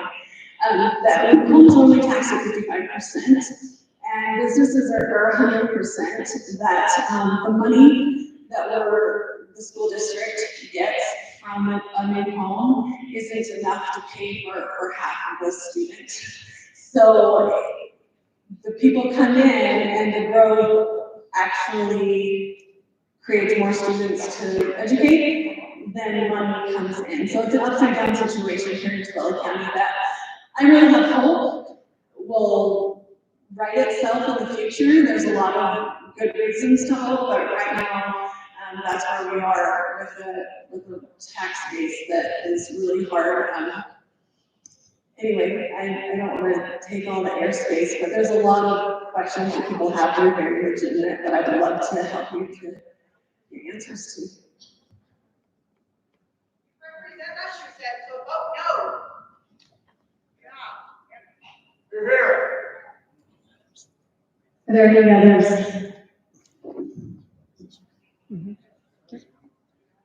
I was born and raised in Twilla County, and I'm proud to say that I am. It's been interesting to sit and listen to the meeting tonight. I appreciate those that have come up and have been respectful. I appreciate those that have come up with suggestions. It's interesting. It's pretty easy, in my opinion, to point a finger. It really is. It's interesting how many of you didn't show up when the $50 million was taken out of Twilla School District's budget. Irregardless of what the decision was. I've been an educator my entire life, my entire career. And you bet, if there was an inkling, ladies and gentlemen, that the $50 million was going to be taken away, you bet we would have changed our mind. But with that being said, it was based on an educational decision. So the $50 million deficit, or the $50 million taken from a budget, where were you? Paying the taxes. Where were you with the legislature? Where were you in support of Twilla School District? A lot of you have a lot to say, and I appreciate everything.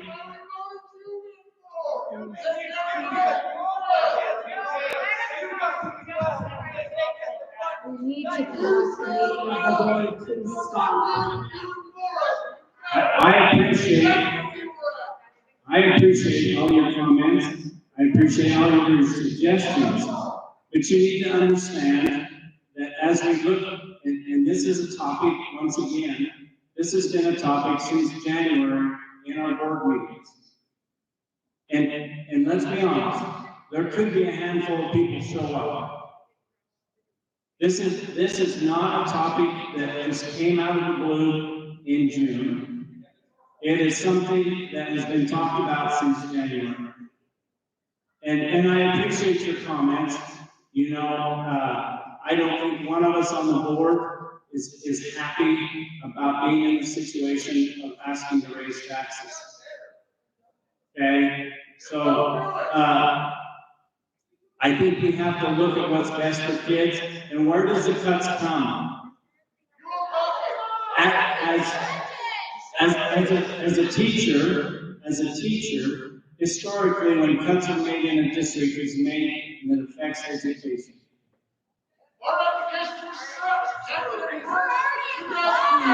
Please stop yelling. So anyway, I do appreciate you guys coming out, and thank you for attending.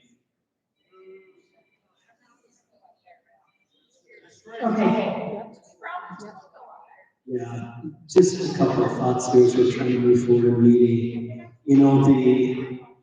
The increase, as we've all seen, it's public information out there, is to allow us to close a gap of 9.25 million. That's what that gap is out there.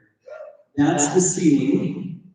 That's been published. That's why you're all here. And so one of the recommendations that could be made is that we motion that we increase taxes this year to raise 9.25 million to close the gap. There are other options that we can consider that are certainly been pondering, getting information on, and at some point in this meeting tonight, we're going to have to make some motions. And once we make those motions, I'm not prepared to do that. I think we need to talk through this a little bit more.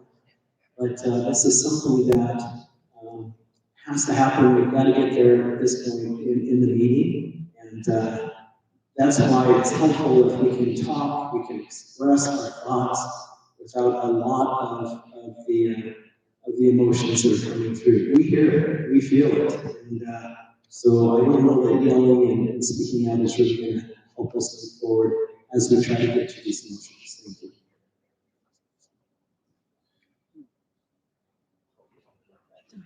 In recognizing the processes we use to move business along in the board, using Robert's rules, I would start with just a motion, and then that will become, way we can start talking.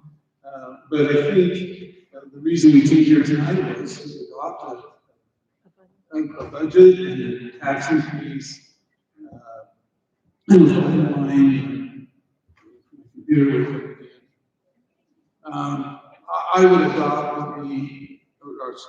I would motion that we adopt fiscal year 2026 proposed budget with the tax increase as presented. Specific, what's that tax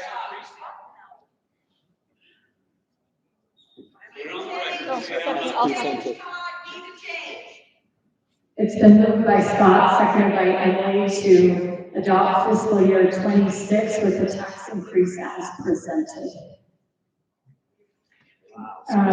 Yeah, let's move to discuss the motion. So here are a couple of thoughts on that. I believe we figured out a clear, and to put this all on the taxpayers' shoulders, that is certainly the perception, and perception is reality. Now, I do know that the school district, as a district, we have implemented cost-saving measures. We have been able to close the gap, not all of the gap. And for me to feel like I am representing you, especially in District 2, I believe that the school district needs to ensure that we take at least some of this responsibility on our own shoulders. And how does that look? What does that look like? It could be in two forms in my mind. One is we say, okay, we adopt the tax proposal as presented, and we then say we will be accountable by creating a committee. This is a cost savings committee, and that committee, please let me finish, that committee meets and comes up with cost saving measures, and we clearly and succinctly and regularly report those cost savings to you, and so everyone is very clear on what we're doing to save that. The other option in my mind could be that we say, okay, let's not adopt this tax proposal. Perhaps there is something, perhaps it's something less than this ceiling that we've been talking about.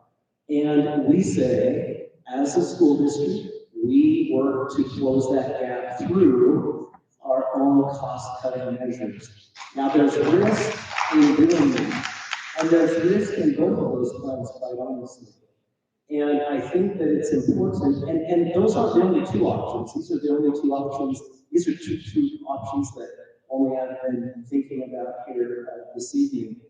But either way, there are some risks associated with that, and we have to be very mindful of what that looks like and how we can best present that to the public, so we're very, very transparent, very honest, and very accountable to what we're trying to do. I hope that I'm clear in suggesting that. One is adopt it as presented tonight, and the only way I vote for that is if there is some teeth in it. That means accountability to make sure that we are reducing costs. The other side of that is we adopt a lower amount, not as presented here tonight, and we say we will hold ourselves accountable, we will have the meetings, we will ensure the public knows what we're doing to save we close that additional gap ourselves. So I hope that's very clear to everyone. That's what's on my mind. I absolutely agree with what Todd is saying about accountability, and that's a conversation that we opened up last week, is what does accountability look like? And I appreciate there was a definition, and absolutely it means that, but how is it going to look, and how is it going to look to the public when they see that accountability? How is it going to look to the rest of the board? For us to be able to see what the district's operations are per day and how things are improving. So that's definitely, I agree with you, absolutely an accountability plan needs to be in place. I do want to talk really quick. There's so many things that it just keeps impressing on me, the story of kindergarten. I'm actually a kindergarten teacher, and I did it for a while in Provo, and I actually substitute a lot in schools a lot, and I see what people are dealing with. As you know, student achievement hasn't been what we would want it to be in the district, but there was a focus put on kindergarten because of some measures and some training that was in place, that it was, the goal is a good place to focus in on. And when you're talking about kindergarten, just this past year, correct? They're focused on. It's been a couple of years. It's been 2 or 3%, yeah, but that they really focused in on that. And this year, the scores really showed it. It is incredible. It is absolutely all of those teachers and everyone who worked on that deserve praise for the things that they've done, and the scores are really incredible. It's so encouraging, and there are goals to go up, so I hope that that's encouraging. But I also want to tell you, I have kindergarten teachers coming up to me constantly telling me about how difficult it's been for them to work this hard, that behaviors are really hard in the classroom, and I will absolutely say they are really hard. You're trying your best to do your teaching, but then if, there's one kid that has additional issues, like they run away or throw things or things like that, teachers are wanting support for that. And I have a really hard time telling them that they need to work harder for less, or that we're not able to provide supports for them. That I love this community, and I want us to be able to have a solid education that's going to make our community strong. And asking the teachers to do more with less is a heartbreaking thing to me. Give them less, give each their pay. Take less. Give them more, take less. You guys voluntary for that? So is there a way to do a counter, or how do we work through? So the motion of. Sorry. So that's okay, the motion has been made, it's been seconded, so the next. And is there an option to another vote for this music? Yeah, it's the, whatever vote, if it passes, it passes. Yeah. If it doesn't, then it would go, we have to come up, there would be another motion. In this very meeting, you could have another motion if we wanted to, if it did not pass. I see. We would have to, not just, we would have to have another motion. We have to. If it doesn't pass, Okay. or if it does, yes. Okay, thanks. I'm new to this, so thank you very much. So Todd, your discussion about accountability and the opportunities, recognizing that you should cut $10 million out of that budget, that's good. Is there another $1 million or something, right? But it's not benign. I also realized that we were already starting the school year, right? Some of those opportunities and challenges with most likely have to occur. It would be difficult to convince me, right? So I guess what I'm suggesting, and I guess it will only second it, so we both have to be open to, but I would be open to slightly amending my motion to suggest that we adopt the budget as presented, and we form a committee, made up of these three board members, as well as others that will provide that feedback and accountability that you described, and that will be vetted more thoroughly. Because to form that, what that looks like tonight would be difficult as this. So I would be open to amending that if Emily's second, if that's second so far. So Todd, does that kind of bring that forward? You know, it does, not completely. I do feel that we've got to have that cost savings committee, that student achievement. I very much want to see that as part of the agreement.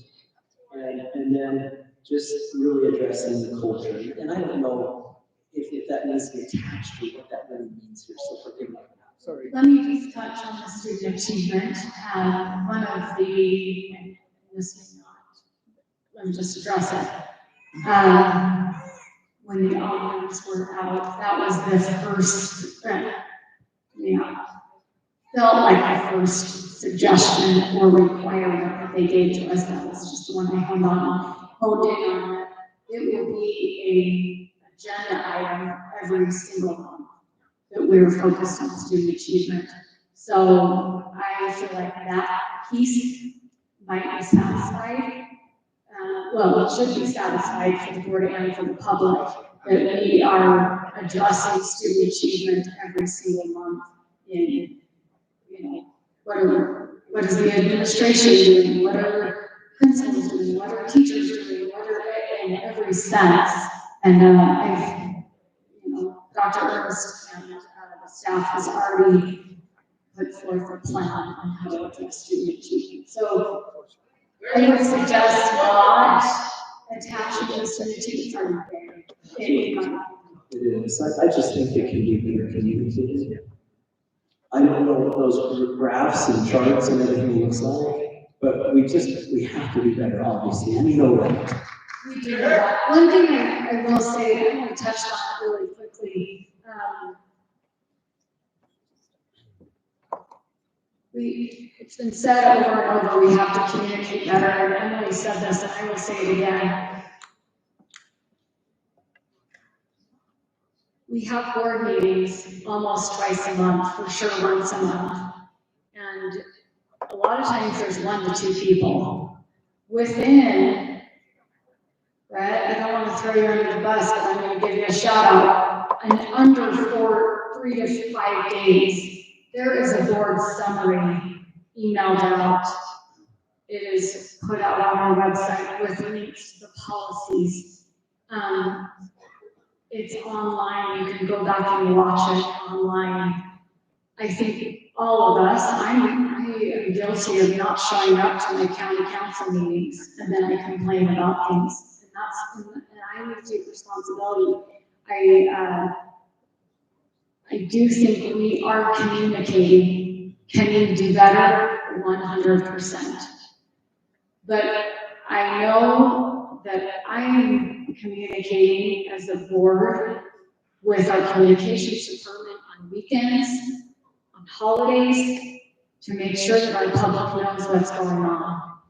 And so I do want to give credit to the communications department and our district staff.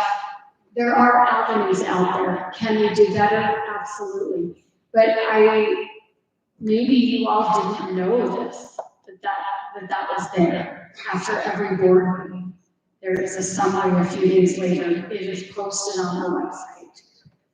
And then you have the opportunity to look at those student achievement scores or how we're going over that every single board meeting. And if you don't like it, call us, email us. Hey, I saw that board meeting and you talked about student achievement. Answer this question for me.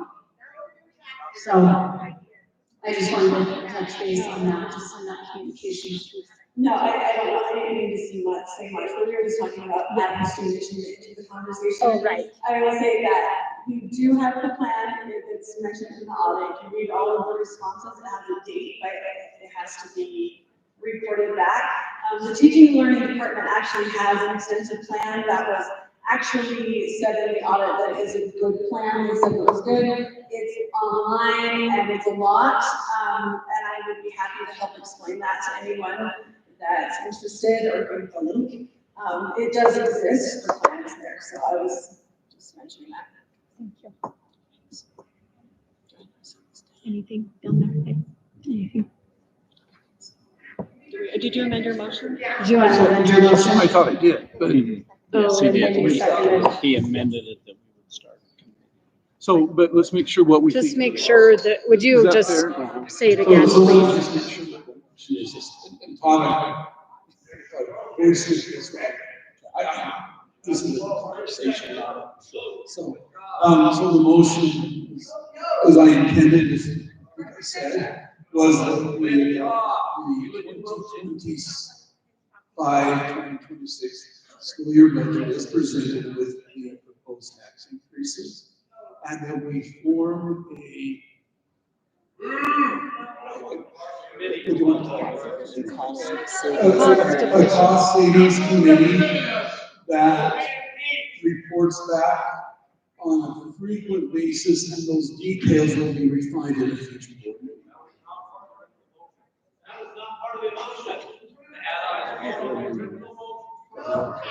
Oh, yes, I second that amendment.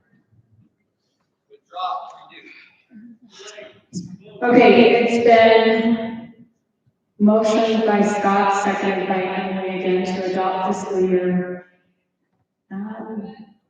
26 with the tax increase as presented to form a cost savings committee that reports back to the board frequently. With details to be fleshed With out. details to be fleshed out.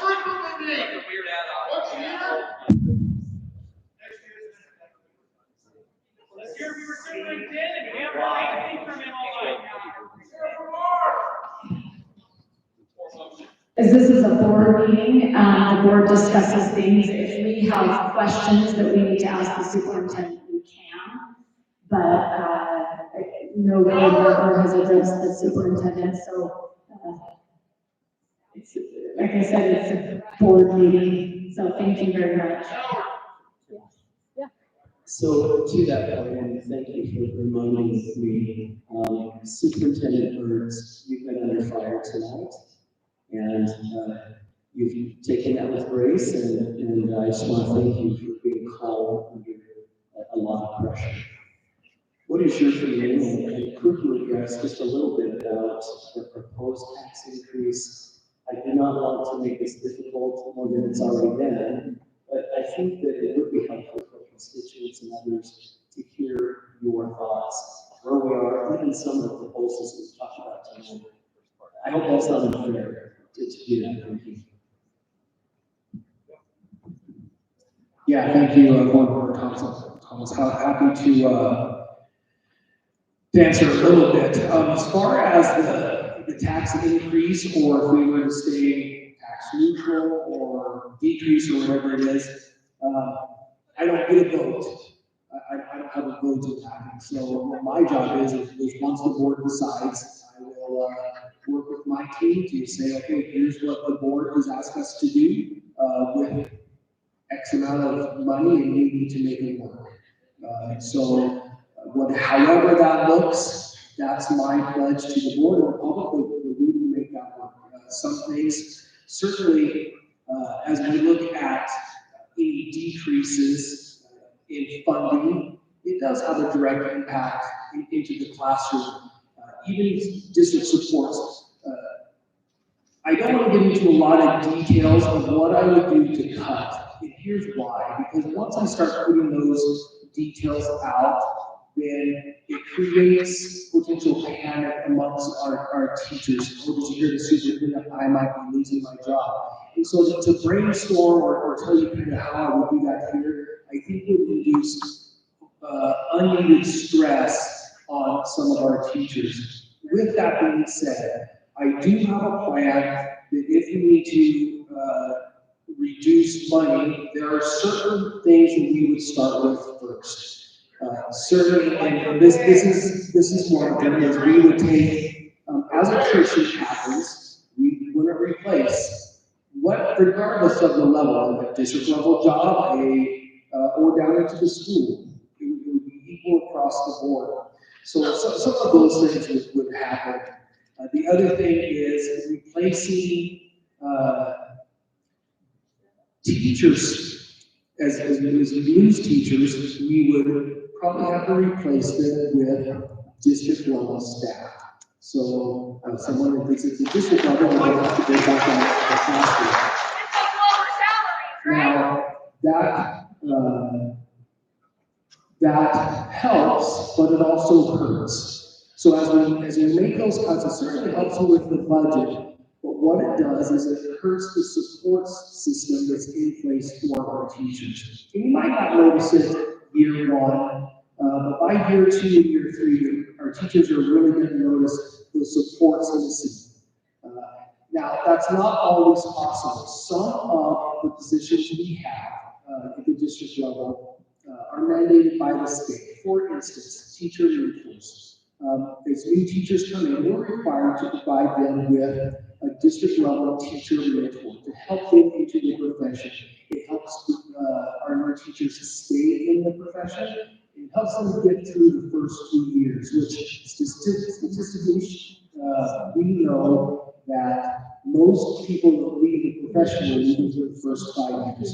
So the state says, in order to help that, we must have mentors. So we want to be able to look at every district position because some of those are mandated by the state.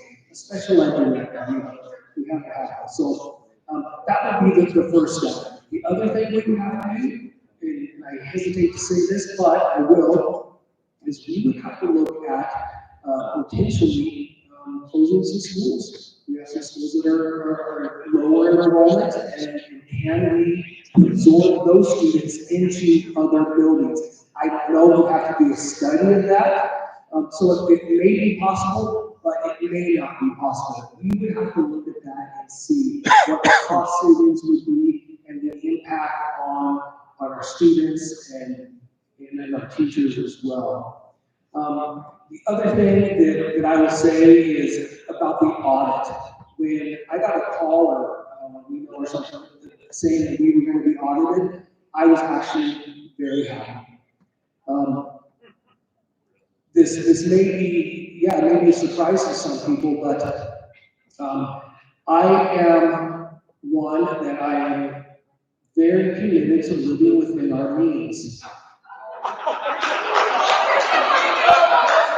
So, in order to do that,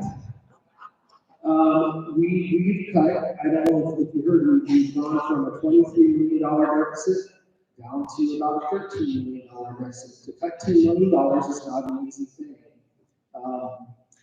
So part of the reason that we are in this situation is because past decisions were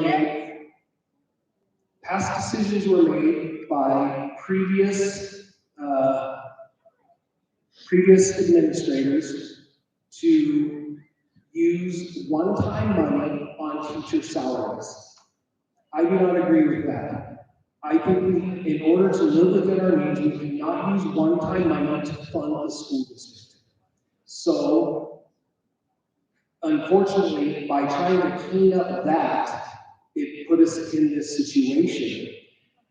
Interesting enough that because of the situation of Tooele County School District, and what we are trying to do, the state of Utah has changed the way that school districts handle that money. The recommendations from the audit, they really, in chapter 4, don't pertain to us in the sense that we no longer receive any of that money that they're even talking about in chapter 4. And the auditors will let you know that they put that in there because they wanted that in front of legislators again.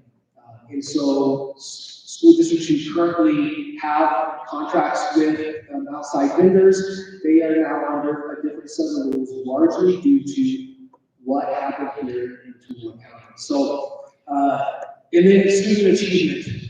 I have a great staff that I work with, and we have great teachers in our school district. I met with about 70 some odd brand new teachers that are coming to Toledo County School District this morning. And I would just say, I'm amazed at the teachers we have, and it's because of them that although we're not where we want to be, we're going to get there. And I have committed to my staff, I commit to the public. I agree with you. The academic performance in Toledo County School District is not good at all. And my team and I, we are committed to increasing that. I'll get some of that out on the internet. You can go back and watch past board meetings where I explain that. But we do have a plan, and so we're working hard to make sure that the students of Toledo County get the education that they deserve. I hope that answers your question. Thank you. Okay, are there any other comments? Okay, we are going to take a vote. ValaRee, I'll start with you. If you'll please pass the mic. Want me to start the vote? Yeah, just a minute. I'll call for a vote in just a minute. If you will, I'll start with you and then just pass the mic. Todd and I'll vote, pass the vote, or pass the mic down. And it's going to be a roll call vote. So I vote yes. I vote yes. Vote for the people of your I district, vote Todd. no. Please, no applause. No applause. This is very serious. I vote yes. Aye. Me. Motion passes. I'm looking for a motion. I move we adjourn. Moved by Scott, seconded by Howard, to adjourn the board meeting.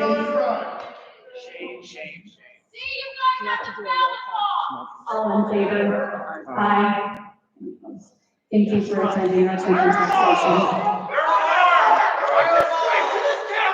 You're all kept it going.